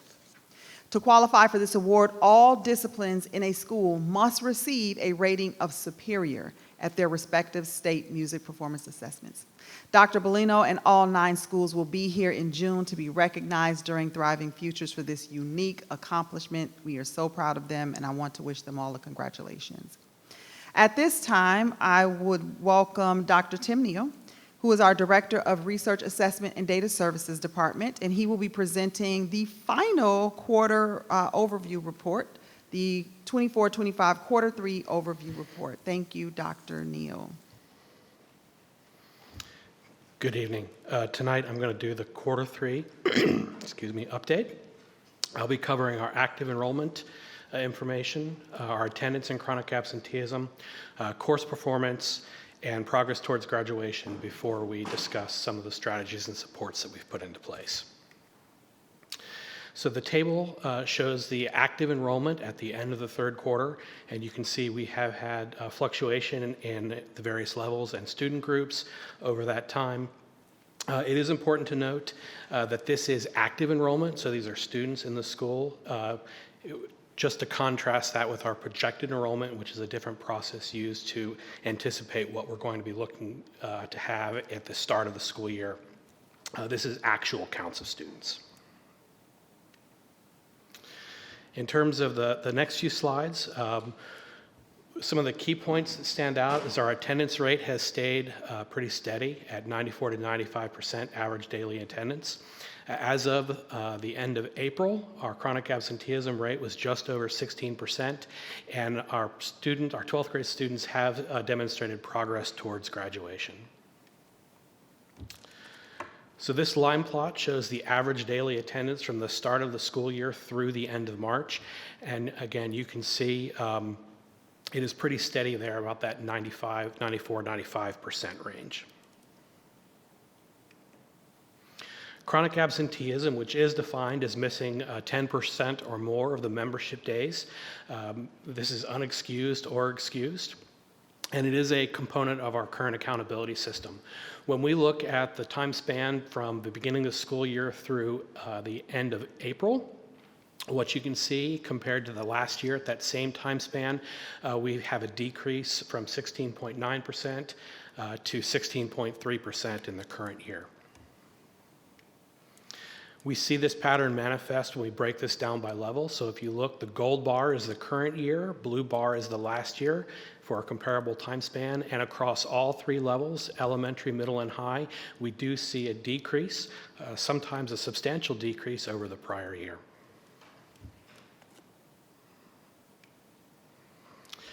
So this slide shows course performance broken down by elementary, middle, and high school level. On the left, the stacked bar charts show quarter three from 23-24. On the right, you see the current year, 24-25 for quarter three. The solid blue bar shows a percentage of students that are passing all of their courses. So when we compare the percentages to the prior year in the same time span, what we see is there has been a slight drop in the percent of elementary students that are passing all their courses. But we see increases at the middle and high school level of students passing all their courses. It is important to note that at the elementary level, this does reflect only grades 3 through 5, and Ds and D pluses are incorporated into that failing category. When we look at progress towards graduation, it is tracked and monitored on a dashboard. And there are lots of different indicators that we would look at to track a student's progress towards graduation. We've chosen to look at some key indicators, and that would be our core academic classes and our verified credits. So the gold bar on this chart shows course credits. The solid blue bars are verified credits. That means they've either passed an end-of-course test or a substitute test, such as a WorkKeys, that would give them the verified credit for that course. The horizontal line on each of the bars represents where we were at the end of last quarter. So when you look across the core content areas, that would be English, math, science, and social studies, compared to last quarter, you see slight increases in overall course credit accrual, but then when you look at verified credits, we see significant increases there, the percent of seniors that have achieved those credits. At this point, I'll turn the floor over to Dr. Sullivan to talk about our instructional strategies and supports. Thank you, Dr. Neal. Good evening. For this overview of the quarter, I wanted to focus on some unique strategies and approaches that we haven't talked about thus far in our other updates. One of the ones that I'm really proud of from the student learning team is the work we have done on the development and implementation of SOL preparation unit guides. You've heard us talk all year about the great data resources we have, the information we have from different assessments. And for this project, we took together all of that work, all we learned from progress monitoring, and identified the general weaknesses and strengths that we see in our student performance. We compared that against the SOL blueprint data. So the Virginia Department of Education releases an extraordinary amount of information on what is going to be on the SOL, and we wanted to make sure we culled all that information so that every teacher had that information at their fingertips and every student had the benefit of that knowledge. We didn't want that information just sitting on a VDOE website. So our team rallied together and developed fourth quarter curriculum guides for the teachers in every single tested subject that brought back top of mind the skills and strategies necessary for success, because ultimately our students are facing that assessment and we want to make sure they have the benefit of everything. We did some cross-curricular preparations. We utilized all the resources to make sure teachers had clarity on how to focus their instruction. So for example, you just see one of the sample ones from math. We can clearly see from the blueprint the percentage of questions that are targeted in certain areas. That, with our knowledge on how our kids are doing, have helped us make sure that our students had that last-ditch support in really focused content. On our next slide, highlighting some of the additional supports, because we don't end support at the end of the school year. We know that some of our students need some continued work throughout the summer to build those skills necessary for success in the subsequent year. And I'm really, really proud of our summer school team, which includes our fleet of teachers who are really remarkable educators committed to this work. Our teachers came to us and said, we want the kind of clarity in the summer that we have during the school year. We want unit guides that give us really clear expectations, that we can monitor our student progress, and we can report weekly out to our families. But we also know that sitting and doing work in a concentrated environment all day, especially for our little ones, is a little exhausting. And so you heard earlier this year from our gifted education team. They collaborated with our summer school team to plan enrichment activities and games and hands-on to support summer school. And so all that came from our gifted education team. So I thought you all would appreciate that as well. And then, of course, continued resources for families after summer school, how they can continue to ensure that summer slide does not occur. And then finally, I know you've heard a lot. You've heard on-time graduation task force a lot. You've heard the phrases a lot. I just couldn't leave the school year without really shining a light on the incredible work that's being done. I want to thank Dr. Flanard for really spearheading the entire team that are related to instructional practices. And this is everything from our social workers to our counselors to our teachers to our principals to multiple departments in my office. We were meeting with extreme regularity with really focused deliverables on understanding every single student, their risk, their situation, and then troubleshooting how we could mitigate some of those strategies. And we came up with some ways this year that are new to Prince William County that expand flexible opportunities for kids. And so I really thought that was worth sharing. Summer school last year, we began some additional supports for especially those seniors that we're going to get through the end of the summer. We're going to have an amazing end of summer graduation for those that need a little bit more time. But we've added counselors, we've added L teachers, we've added special education teachers and social workers. So we have the full panoply of services helping kids get across the finish line. We've also expanded non-traditional education. We've spoken before that there's some flexibilities in the VDOE for our accelerated students and our students who need support to take courses through additional online opportunities.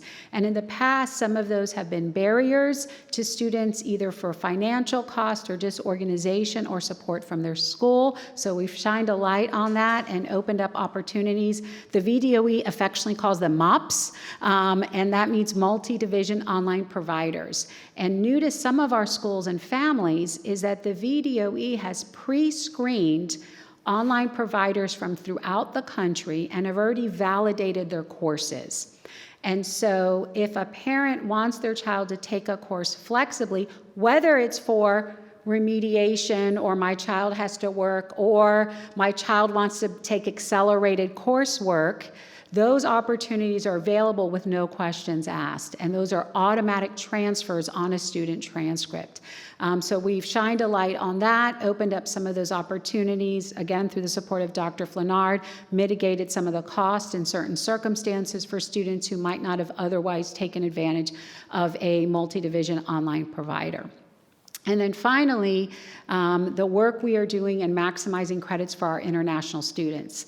As you all know, Prince William County is a global destination. Our global community is really the spotlight of who we are and our identity. And with students coming from all over the world, being able to handle those transcripts is really important. And so we've extended our work with the Metropolitan Area Foreign Student Advisors, affectionately known as MAFSA. That is the national organization that helps us translate international transcripts into Virginia Department of Education credits and ensures that our students are getting maximum benefits regardless of where the transcript is from. At the Global Welcome Center, our counselors are actually certified MAFSA counselors, which is really unique, and they can translate transcripts to ensure that our students are getting maximum credit. So those are just some of the ways that we continue to rally, and just when we think we've thought of every strategy, we pull out another strategy to make sure there's no stone left unturned and ensuring our students graduate on time. And so I'm going to turn it back over to Dr. Neal. So to close out the presentation, we wanted to give you a glimpse into where we are taking some of the data analytics and the information that can be used by staff across Prince William County. Throughout the presentations over this year, you have either seen examples of dashboards, for example, the Focus Student Support Dashboard, or heard reference to dashboards such as the Progress Monitoring Dashboard for Graduation. The Office of the CIO is spearheading the establishment of a unified data analytics platform that will be available to schools and central office that will help provide this information in a real-time, much easier, accessible format. We'll increase, through baby steps, our use of predictive analytics and advanced statistics to provide information that can inform targeted support for our students and our staff members. And we're also making a concerted effort to make deliberate and intentional use of artificial intelligence to enhance the accessibility of this information and ease of use. So our goal is to take the information that we have been sharing with you all year and accentuate and enhance its use across our school division to impact students and staff. That concludes the third quarter overview. I'd be happy to address any questions you may have. Thank you, Ms. Williams. Thank you. First, I want to say thank you, Dr. Neal, Dr. Sullivan, and Dr. Fenard for all of your hard work. I appreciate the update. I see that we are continuing to our students' grades are continuing to improve, and I know that that is a collaborative effort from everyone from the building here, Kelly Leadership, to our boots on the ground in the classroom. I know that when we started this journey of data and reporting out, the numbers weren't where they are, but I like to remind people that a division this size, it's like trying to turn a cruise ship or a battleship. It takes a while to get everyone on board and on the same page. And the results from what you present here and we've seen even coming up to this evening show that that effort is starting to pay off for all of us, school families. I am very, very excited about the updated summer school. It's something that I've been asking for a very, very long time, and I feel like we finally have all the right pieces in place, the people in place, and the technology in place to continue to provide more rigor for summer school and better benefits for our students and our families, as well as our teachers. I really like the weekly report thing. For the first time ever, I will not have a summer school student, so I'm a little sad because I was excited to see it, but that's a whole nother story. I also like the way that we are trending towards utilizing AI and technology of the future. I think that's very important. It's finding its way into corporate America in all aspects, so I like the fact that our staff is having the ability to put their feet in the water and to test it out, and eventually I know our students also will be utilizing it in the classroom, even if we don't let them have their cell phones. I'm super excited about, yes, that was a little my own personal thing. I'm super excited about the direction that we're going, and I really want to commend everyone for all of their hard work. It is noticeable. I can tell as a parent, but also as a board member, and I'm really excited. And I just want to say thank you so much, and to keep up the good work. We'll always have room for improvement, but the hard work that has been put in is noticeable, and it's paying off. And that's also why I do not have a summer school student this year. So thank you very much. Mr. Blake, it was one statement in there that I would like for Dr. Sullivan to just unpack for families, because I don't think that they'll understand what that means. When you talked about the different online providers, it said multi-division. Can you just kind of break that down and what that means in terms of offering? Yes, so several online providers outside of Virginia's online platform have applied to the state for their courses to be accepted as core courses. And so some of those providers are based in various states, and families can look to them to see if they want to take a course in a different platform because it suits their family better. And so one of the ones that we actually started working with this spring is called EdOptions, and it's through Edmentum. You know the name Edmentum because we do some credit recovery with our teachers. They also have a full online platform that involves a certified teacher.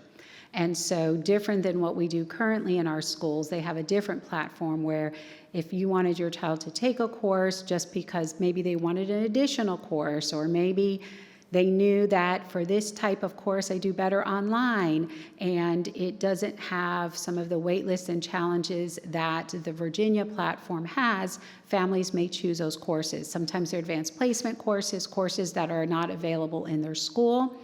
And so there is a list that Virginia has pre-vetted, and if a provider is on that list, any division in the state can accept those credits at face value without further vetting. And then those courses can be placed on their transcript. And like I said, it's a process that's actually been in place for a while, but it hasn't had light on it.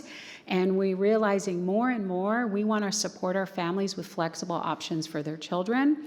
And these are options that have already been vetted and approved by the state of Virginia.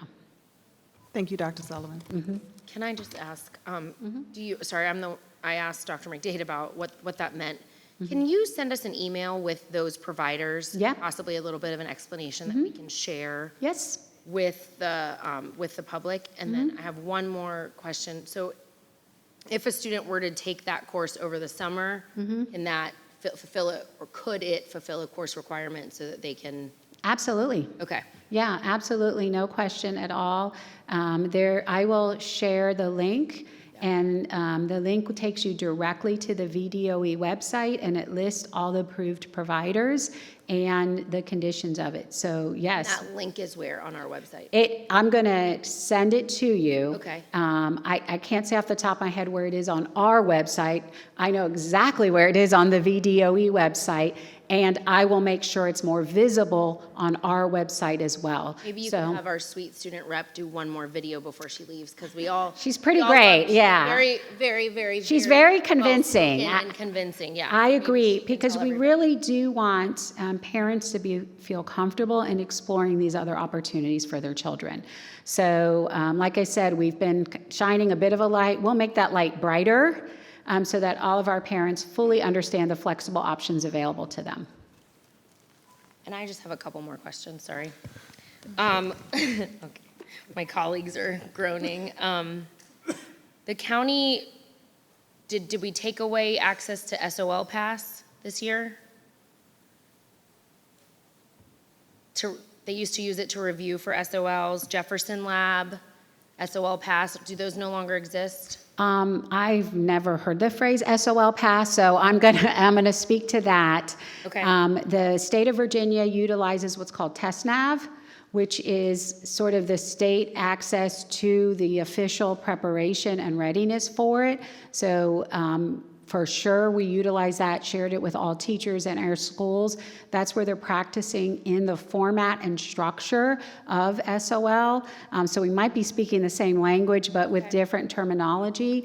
And so kids have an opportunity to practice the calculators and the responses. And there's a whole series of strategies built into it that we built into our SOL preparation guides. Okay. Yes, So but I will do a quick follow-up and provide to Ms. Botel if there's anything else I need to share on SOL Pass. But we are still offering options for preparation. There's different things, the guides, things like that. So, Yes, which ma'am. were extremely accessible to students this year. So Yes, and we were quite thorough in working through teachers and administrators and assistant principals that all of our students should have access to these resources.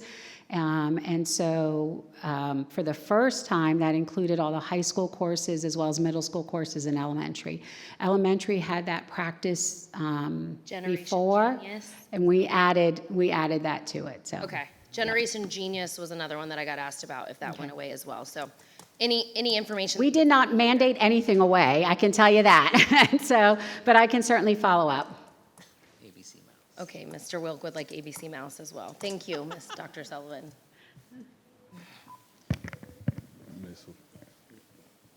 Ms. Wall? All right, thank you. So that was a lot of great information. I appreciate it. The summer school information, the clarity for teachers on the SOL guides, monitoring student progress, communicating with families, getting the gifted teams input into summer school content. It's all awesome. If summer school is a little bit fun, right, because gifted education is often very fun, then we're going to have, more engaged students. So I really like that. It's great to hear all of the different instructional strategies and student supports, like the graduation task force, the multi-division online providers. I've had people reach out to me, saying, oh, my kid found this class at this university. Now it will be even easier for them because they can have a pre-approved place where they can go get a class, and it will automatically transfer, no questions asked. So I think that is awesome. And then I guess just the front end is going to be publicizing it, socializing it.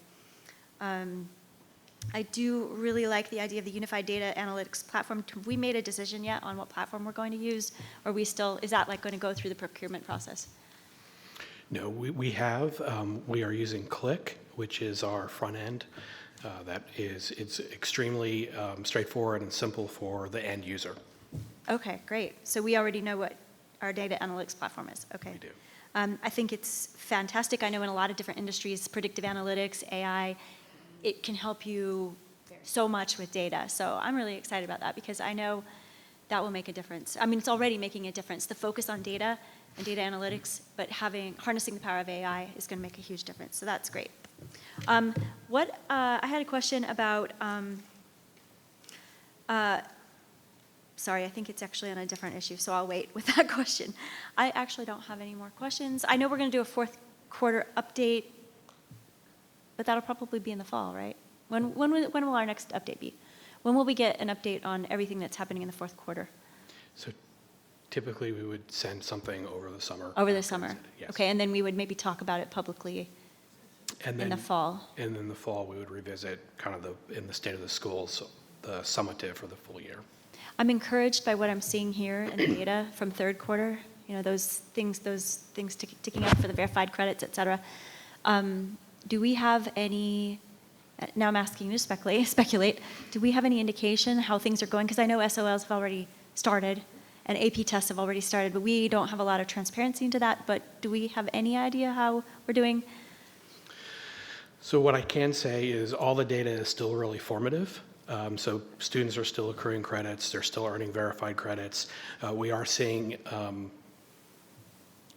improvements in terms of more kids earning them. As to how it's going to ultimately end up when we compare last year, it's still too early to say. Okay, that's good. That's fair enough. I'm really hopeful that we do see that progress that we're hoping for. All right, well, thank you. That was great to hear the data and the things that we're doing that are going to help our students. So thank you very much. All right, thank you. I just want to take this moment just to acknowledge that real progress that we're seeing with this third quarter update. And even though, there's more work ahead, of course, but this just reminds us that we are really moving in the right direction. And you guys are doing a good job, so thank you. Yeah, thanks. Yes.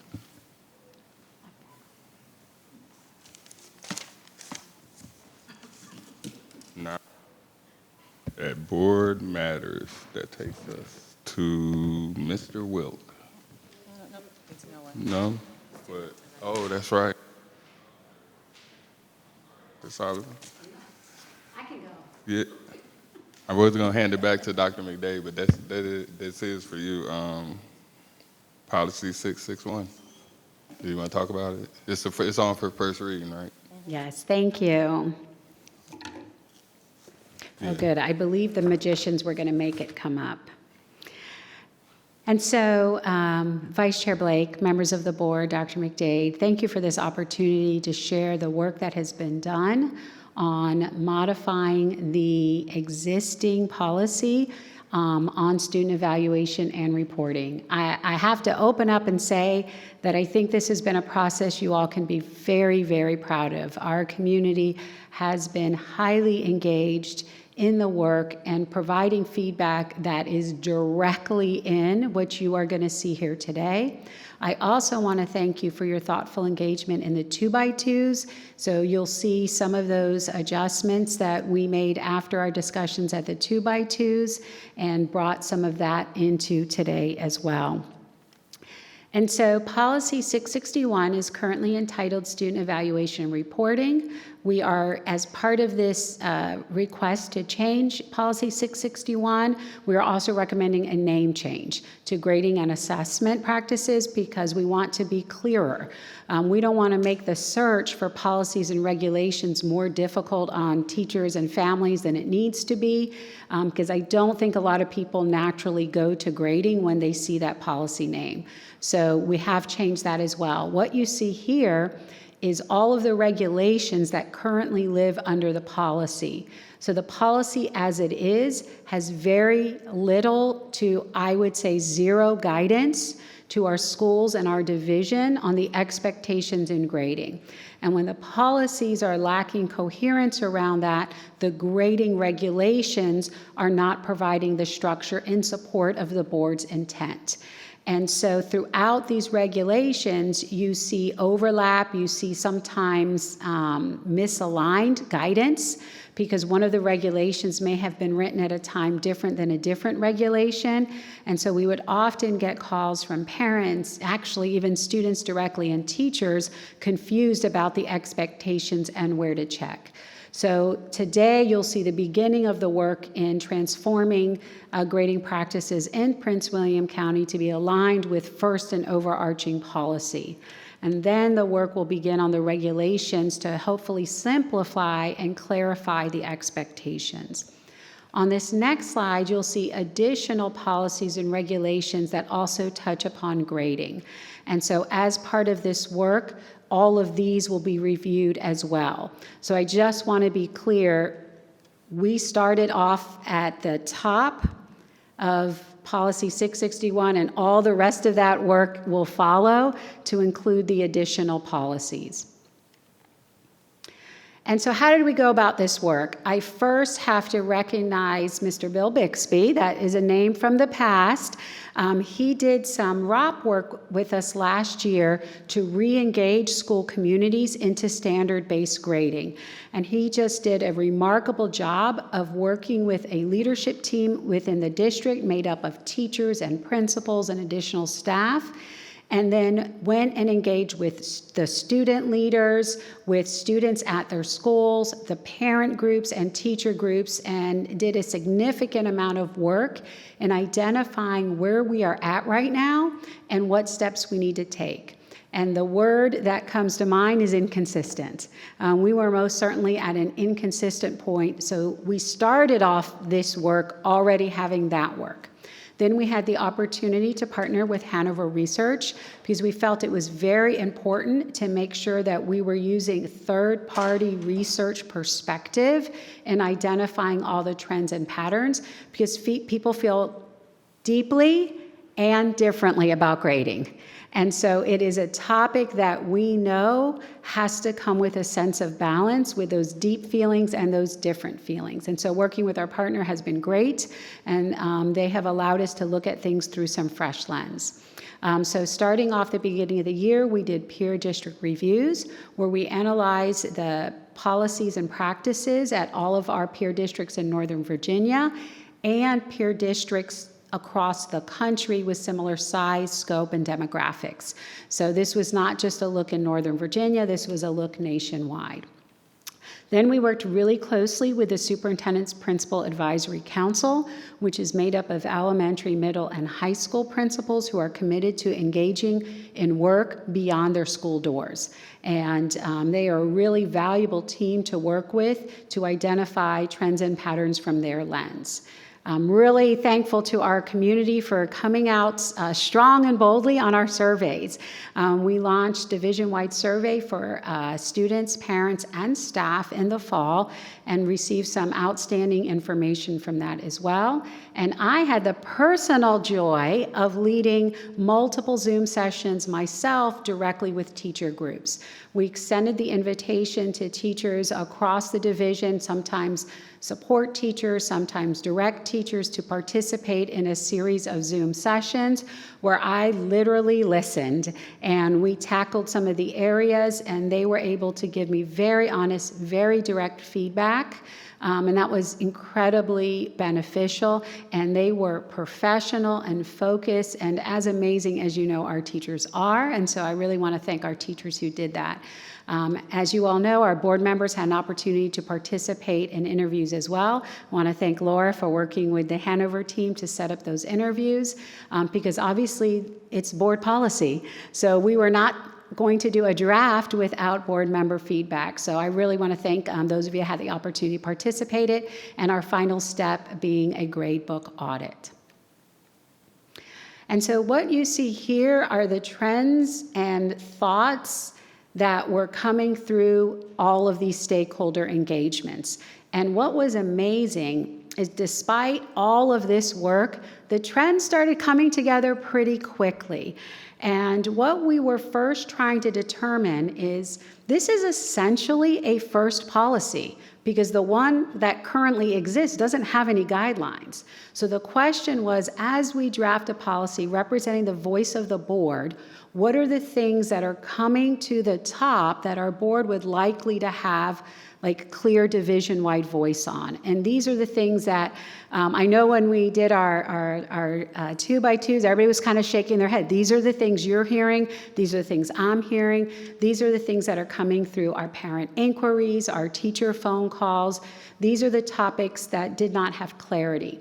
What you see after each one, for example, if we look at elementary, late work, you see that it is currently in Regulation 6611. And so as you look across this chart, you can see bits and pieces are in different regulations and some not at all. But we wanted to start figuring out what parts that are in regulation do we want to bring and elevate to policy, and then what parts in regulations do we want to modify as related to policy.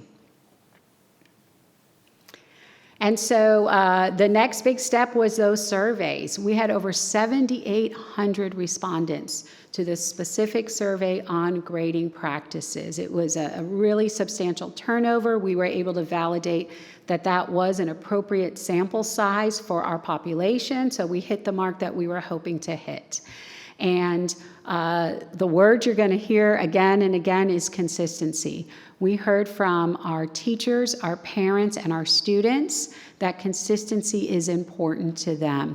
And I'm really excited by that because it reflects a move from individual school guidelines and practices to wanting to be a part of the collective and wanting to see Prince William County schools being that system and not just individual rules at different schools. And that was our teachers, parents, and students telling us that. So I was really excited to see that concern, if that makes sense.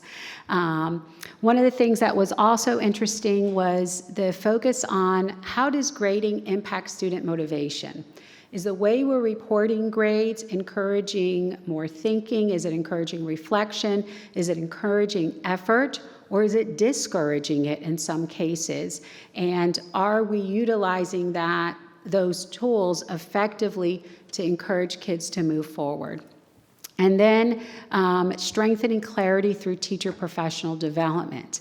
And again, I said our teachers were amazing, but our teachers also reported very honestly and transparently the lack of clear guidance around grading, and they want us to give them professional learning and expectations. And again, that tells you the quality of our teaching staff.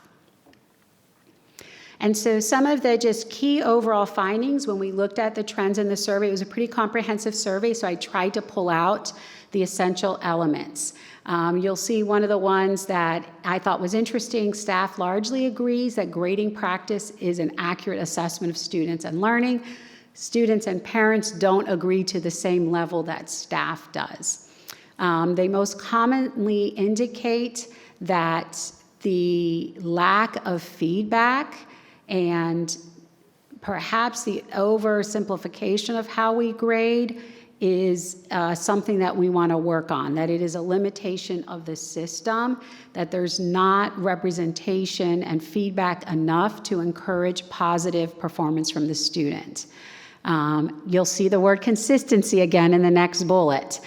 So ironically, consistency is the most consistent feedback. This is something that our community is really looking for. Again, you see the comment on lack of guidance, and the comment on valuing grading for reinforcement and positive motivation, you see getting called out again. And so I'm sharing a couple of charts that I know are likely very difficult to see on the screen, but showing you some overall trends in some of the key response areas from our school community. So the first one for our viewers online that may not be able to see it clearly is, what effect do you believe the current grading practices in your classroom, in your school, across the district have on the following? So they're telling us that the grading practices are influencing or not influencing them to certain degrees. So you look at student achievement, motivation, engagement, and their overall learning experiences. And these are components that are critical to what we do in education, so we certainly want to see a positive correlation there. And as you can see, we have some room for growth on how people are responding to our current grading systems in these areas.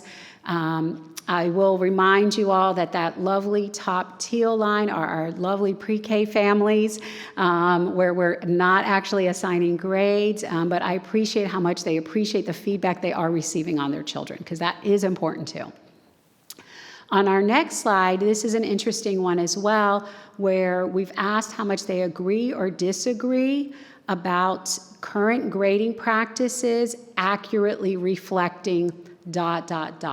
So accurately reflecting their skills, accurately reflecting where they are struggling, accurately reflecting how they prepare for future courses. So I thought those were some really interesting questions in the survey. So if I'm an 8th grader, how the grades I'm receiving now are accurately preparing me for rigorous coursework in high school. And so again, we're seeing we're not really connecting the dots on how we grade and how that impacts students' futures. And then on the final slide I'm showing you with the data is how much do you believe each of the following should impact student grades. And this is a really important data source. One of the trends that we have seen over the last few years is that testing has become a more significant part of student grades than we believe was originally intended in some of the work that was done in this district around standards-based grading. And that we want to remind our teachers and our families that you can assess student mastery of a standard in multiple ways, and that our students often demonstrate mastery in different ways.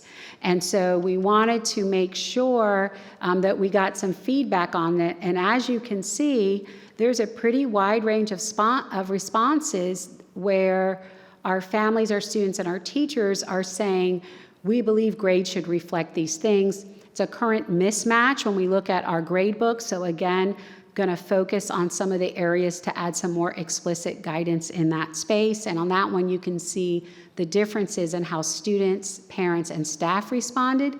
And interestingly, not all that different in a lot of categories. And so from our board member interviews, I culled a few notes from the report provided to me. The report was anonymous from, again, using a third-party vendor, made that really helpful. And you're seeing a request on clear guidelines. You're seeing transparency and consistency. So again, in every single stakeholder group, that consistency is coming up. Obviously wanting to improve parental involvement and communication. How can we ensure our assessment and grading practices are creating more meaningful parental engagement, teacher feedback, student self-reflection, and then reevaluating the homework policies. I promise you it's on the list. And so if you recall, it's one of those that we will be looking at in this review of all grading practices. And so before we get to where we landed, I think it's really important to share the considerations that we made. And so something that was a big sticky point was what is most appropriate for policy versus regulation. So I know that we want to be as clear as possible with policy, but that the specificity necessary really needs to be in regulation.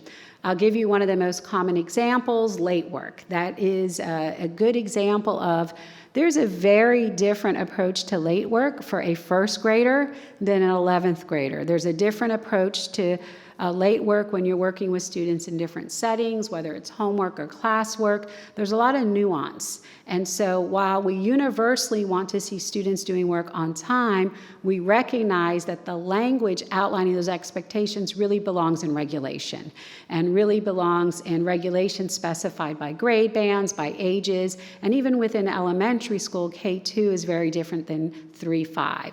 And so we want to honor that and really work to choose the things for the policy that made sense from the governing board perspective versus the staff fleshing out the details.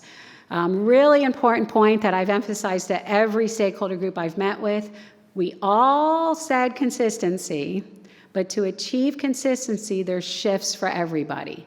And so they're shimmying, right? So some may want stronger here, some may want looser here, or stronger or tighter. But to get to consistency, there has to be some give and take and balance in finding what really does make sense for a school division of 90,000 students with their volume of teachers and staff. So I really tried to find that sweet spot balance of where I thought we could come together. And consideration for what level of autonomy is appropriate. Where do we want our teachers to have autonomy and flexibility? Where do we not? Those are things that are part of the consideration. I want to call out that there's most definitely a need for explicit guidance on grading L and special education students. We currently have a regulation on grading special education students. We do not currently have a regulation on grading L students, but it is a work in progress, because the expectation of our teachers' ability to be able to mitigate language against content mastery is very important. And so when you're measuring, for example, an English language learner's growth in math, you want the grade to reflect their math skill, not their English language skill. And so how can we assess students in different ways for content area where we make sure the grade truly reflects their abilities? And then, of course, in English language arts, we are focusing on English language acquisition. And then consideration by grade levels. Like the example I gave earlier, what makes sense for a first grader versus an 11th grader. I don't think any of us would want the exact same rules applied to all. And so how we separate some of those ideas out. And so the drum roll, if you will, what I've done for you today to try to help bring some clarity is I pulled out the language of the 6 main recommendations in the policy. And again, I think you will see your feedback was taken to make some necessary adjustments after the 2x2s. And I'm just going to do a quick overview on all of them and not directly read them to you. For recommendation 1, I think we all universally agreed with the importance of prompt feedback. We had some robust discussions around what makes prompt. And then we talked about, again, if it is a short quiz versus a research paper, if it is artwork that the student's taking a long time with something smaller in class. So we added some language about the timeliness of the feedback should be related to the complexity of the task and the time needed for the teachers to meaningfully review the student work. So we really wanted to tie in the board's understanding of what assessment looks like, but really underscore the importance of feedback. And we are reminding everybody that feedback goes through potentially corrective feedback in the grading process, self or peer evaluations, to your point, the board members calling out about that self-reflection piece, informal comments or other annotations. So from a board policy point of view, this clearly sets your values. In the regulations, we will map out the details. In the second recommendation, I mentioned to you earlier that tests have kind of taken over as the primary measure of student mastery. So we wanted to call out and remind staff and families that, a minimum of 9 graded assignments is more appropriate. That was currently in regulation. We pulled it out of regulation. That was one of the ones that we plucked out to add some light on. And then we specifically, one of the board members mentioned, let's specifically name it as separate assignments. So we added some of the adjustments as well. I also added the language from later in the policy, just to be repetitive with intention, that grades should be updated every week. And so we outlined that there needs to be regular grading and they should be updated weekly. That was currently in regulation that we also had to pluck out and add its importance of it because we know that's important. And then we go on to spend a considerable amount of time reminding everybody that you can measure progress through a variety of different assessments. And I think every one of us would not want to be judged on single mechanisms, that we want to remind that there's multiple ways to measure. In the next recommendation, is where we really talk about timeliness. And we emphasize timeliness because lessons are developed sequentially. Lessons are developed to be taught in a sequence for students to master concepts along the way, and therefore students should complete work fully and on time. Again, we're not saying there aren't exceptions. What we're saying is, in general, we are recognizing through policy that we value this.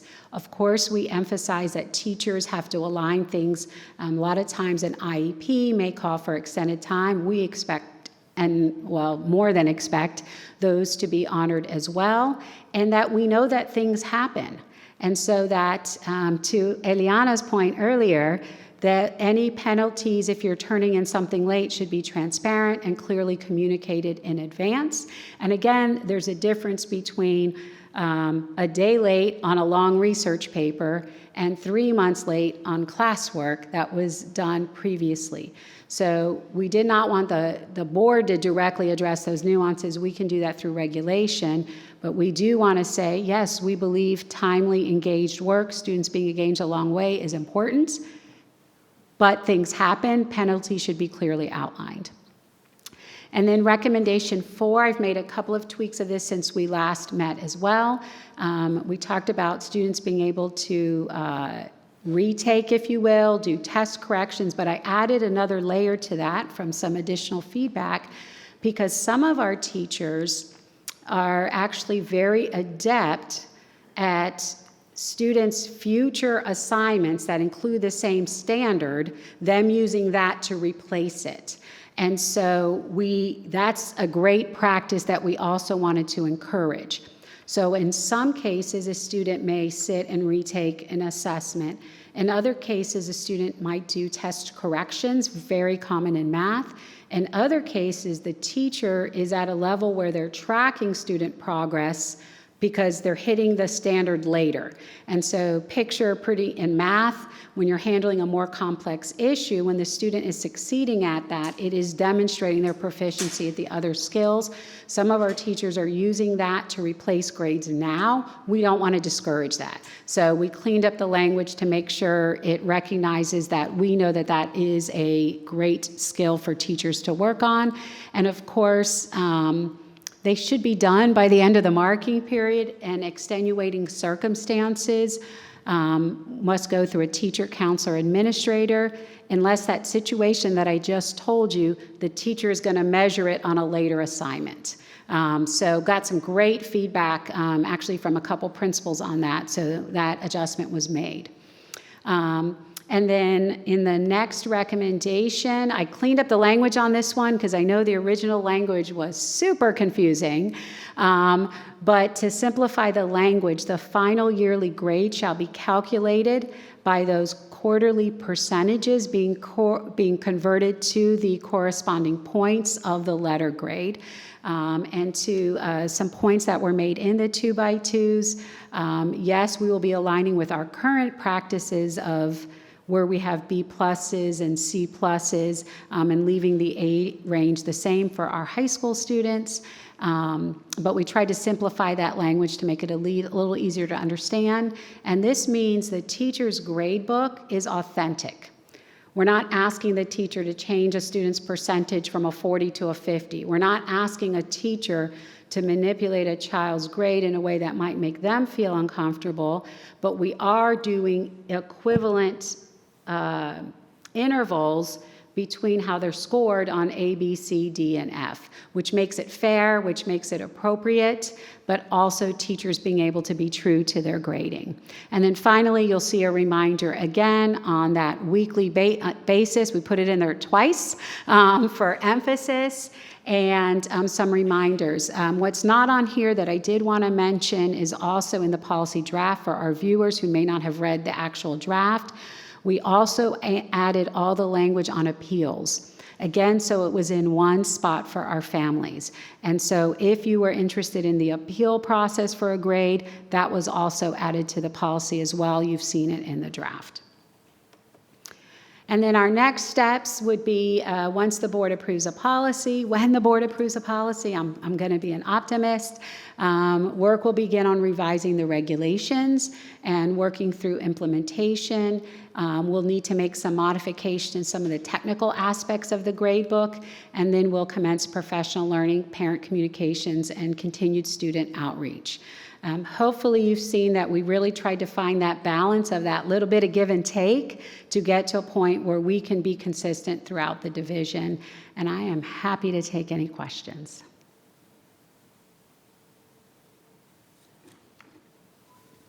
I think that this is just first reading, right? Yes, sir. So you could just email. We'll just email you if we have any questions. Yeah, we'll just email you if we have any questions. Thank you, Dr. Solomon. We appreciate you. Yes, sir. Thank you. Okay, moving on to board matters. Mr. Wilkes. I pass. Mr. Dennett. And I pass as well. I'm not passing. First of all, I just want to say my heart goes out to the family, the country, and us on the passing of Jerry Conley. He was, for a large part of Prince William County, a congressman for a long time. And his death came fairly quickly and suddenly and so forth. So I just want to say, you know, I'm going to miss him. He supported my wife and I. He was a friend, and in my opinion, a great congressman. So my heart goes out. I do want to show. I think I have a picture. You know, we talk about building people in the system. So I want to give you an example. This was taken at the retirement at Hilton Performing Arts. And this lady is Shirley Bunch. Shirley started working for my wife in 1995 as an aide. She did not have a college degree, but she was an aide. And my wife kept encouraging her to continue, get her education. And at first, she was taking college courses, but they were like PE and stuff like that. She was taking the courses, but she really wasn't serious. But my wife kept encouraging her. And then she got her undergraduate degree. And then she says, I'm going for a master's. And in 2000, I think it was 2012, my wife has the date, she got the degree, and she became a teacher, and she retired this year. But That's the system. The next picture, please. These two ladies, this is another lady that worked for my wife in 1995. And my wife believes in celebration. And this was at a celebration. I asked her, what are the red shoes for? The red shoes are for moving forward, stepping up. And these two ladies, this was another aide that became a teacher. And so, you know, the retirement of Mrs. Bunch, we love her. And the other thing about Mrs. Bunch, if you want somebody in your school to create a celebration, call on Mrs. Bunch. It's called the Bunch Attack. She will decorate the room, she will do this, and she will tell you. We hired her once to come over our house after Lily left as principal, but when she was running to do it, Lily got up at 8 o'clock to help her, and Mrs. Bunch says, you know I don't work with anybody. I'm doing this all by myself. I tell you what I want, you get it, and I'll fix it. So she was the thing. So that was really good. The other thing I just want to say, it's important, and this is a story. I talk everything about the teachers wanting this feeling, and I'm going to give you one example. My wife talked about doing the SOLs, and the classes, one class had the SL, and they were meeting, and this is elementary school, they were meeting in the library. And the teacher called her, and she came down to fuss at them. And she was telling them, you know, this is something serious. We had this situation, and I just need to talk to you. And, you know, the kids were really tense at that point. And she said, everyone in this room, in this grade, passed the SOL. And, you know, the kids who knew they were going to pass got up and started jumping, running around the room. They were really excited. And then the kids who said, are you sure? They got up. And there was one little boy that never got up for a while. And she asked him, why are you not running inside? And he looked at her and he said, me? I pass? And if you get that feeling as a teacher that you help someone get the confidence to know that they pass when they didn't even think they would pass, that's a win for you. Thank you. That was a good ending. Thank you, Mr. Jeffrey. Ms. Wall? Awesome. First, congrats to Battlefield's Anandya Sampath and Sakshi Gowda, who I got to meet today, for their big win at the 47th Annual Model Judiciary Program Supreme Court round. I'm sure they'll be in here at some point, hopefully in June. But they got to argue before the Supreme Court of Virginia, and they not only won their round, but they also won the state competition. And I was, earlier this evening, I was at Battlefield, and I got to meet with the Student Council Association, the leaders, the outgoing leaders, the incoming leaders. And it was really awesome. And she came up to me and introduced herself to me, which was absolutely awesome. So congrats to those amazing girls. I want to just touch on a couple of events that I've attended since our last board meeting. On May 8th, I went to Battlefield High School Senior Awards Night.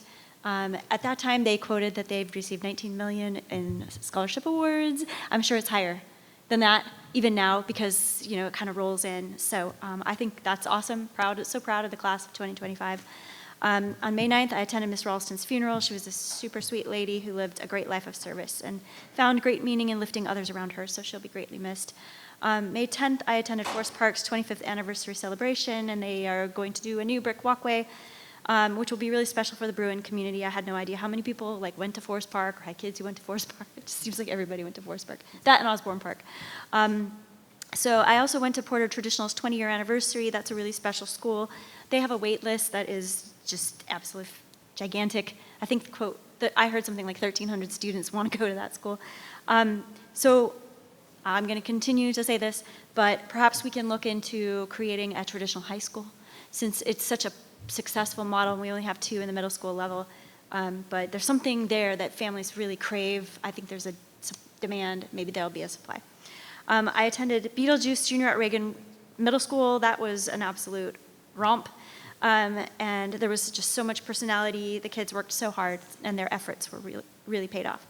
I attended the PWCS retirement ceremony. Congratulations to all our retirees. That was on May 13th.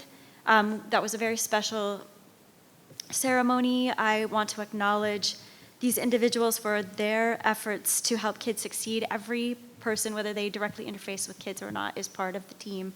And what we do is number one focus is what helps kids. So you will be missed. I hope your retirement holds opportunities for community service, time with family, loved ones, perhaps some hobbies and some travel, and maybe you'll even come back and romp for us. So that would be fantastic. On May 14th, I attended the VSBA Northeastern Spring Network Forum, which we hosted, which was a wonderful event. Thanks so much to our school board office staff for all the work that they did. And we had a great time talking about collective bargaining. I don't know if that goes together. Great time, collective bargaining, and board advocacy. It was fun. It's always fun to get together with other people who understand this unique role that we enjoy. It was even more powerful during COVID, but it's still powerful to get together. And last Saturday was the first graduation of the season, starting it off with Governor's School at Innovation Park. Congratulations to all the seniors. They are so impressive. They're such a distinctive group of scholars, and I know they're going to go on and do amazing things. They embody PWCS proud.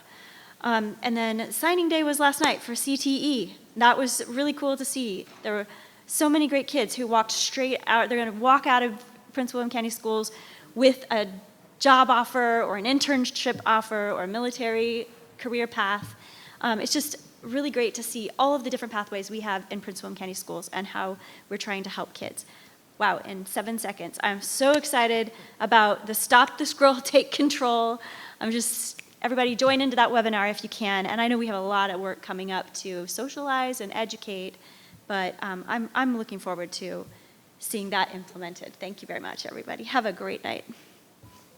Thank you, Ms. Wall. Ms. Williams. Thank you, Mr. Blake. I want to start by also acknowledging with deep sadness the passing of Congressman Connolly. He was also someone that I would consider a friend, but more importantly, someone that I looked up to as to how to be a leader and how a leader should act.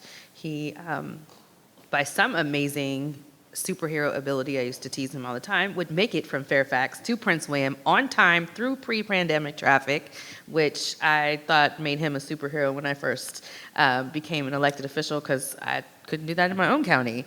But more importantly, he was someone who recognized when an individual was working from the heart and from the goodness and purpose of what they ran for office for, and stood by his principles and values. And I think that no matter what party you come from, where you come from, those are qualities that all leaders should have. And I really appreciate him, his life of public service. More recently, he did not really represent much of Prince William, but he was just someone that I really truly do believe embodied leadership and good morals. And I know this area, and I'm sure Fairfax County as well, will be deeply saddened by his loss, but his legacy will absolutely live on. And I'm proud to have been able to know him and be able to have served at the same time. In other news, I just want to make it quick and say congratulations to all of our upcoming grads and those grads again who graduated from Governor's School. That usually kicks off our graduation season. I look forward to attending some other graduations. This year, for the first time in a while, all of my lives happened, and I missed a few of the things that I would have liked to go to. So I just want to say extended congratulations to all our retirees, and in case I miss a few other graduations, we had firefighters cadet last night. There's nursing programs. There's so many above and beyond our traditional high school graduations. So congratulations to all of y'all. I want to give a special shout out to our clerk's office for putting together everything for the VSBA spring regional meeting. This was the first time that I heard so many school divisions praise all of the work that went into hosting that event. And I would be remiss if I did not publicly congratulate Ms. Laura Mills and the entire office for such a wonderful job.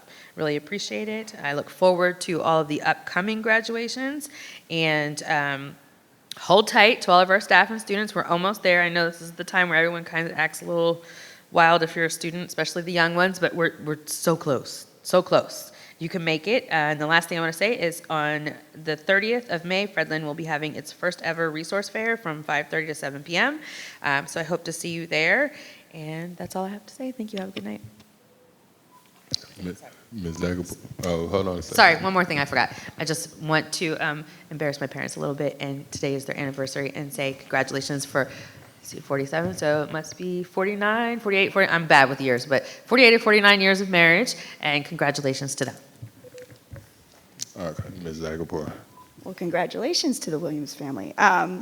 I'm going to keep this pretty short. I have a broken bone in my foot, which has kept me not at so many events, so I am very appreciative to board members who have carted me places. I appreciate it. Thank you. My niece is a CFPA student over at Colgan, and I'm so proud of her efforts. She has been one of the students who has been nominated for a CAPI. She was nominated for supporting actor in a female role in a musical. It was Hadestown. It was excellent.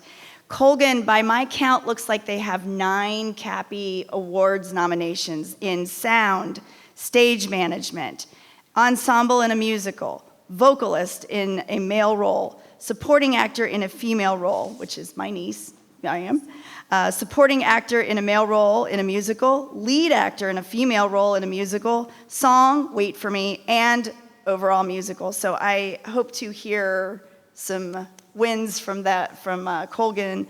I know I went to see Hadestown. It was excellent. They did such a good job. I've gotten a chance to see various performances from the elementary, middle, and high school when kids are doing theater or musical theater. And it's a really important, we talk a lot about academics, and we talk about robotics, and we talk about athletics, and we talk about winning scholarships. I don't want people to forget that there's a quiet importance in some of the work that goes on in theater.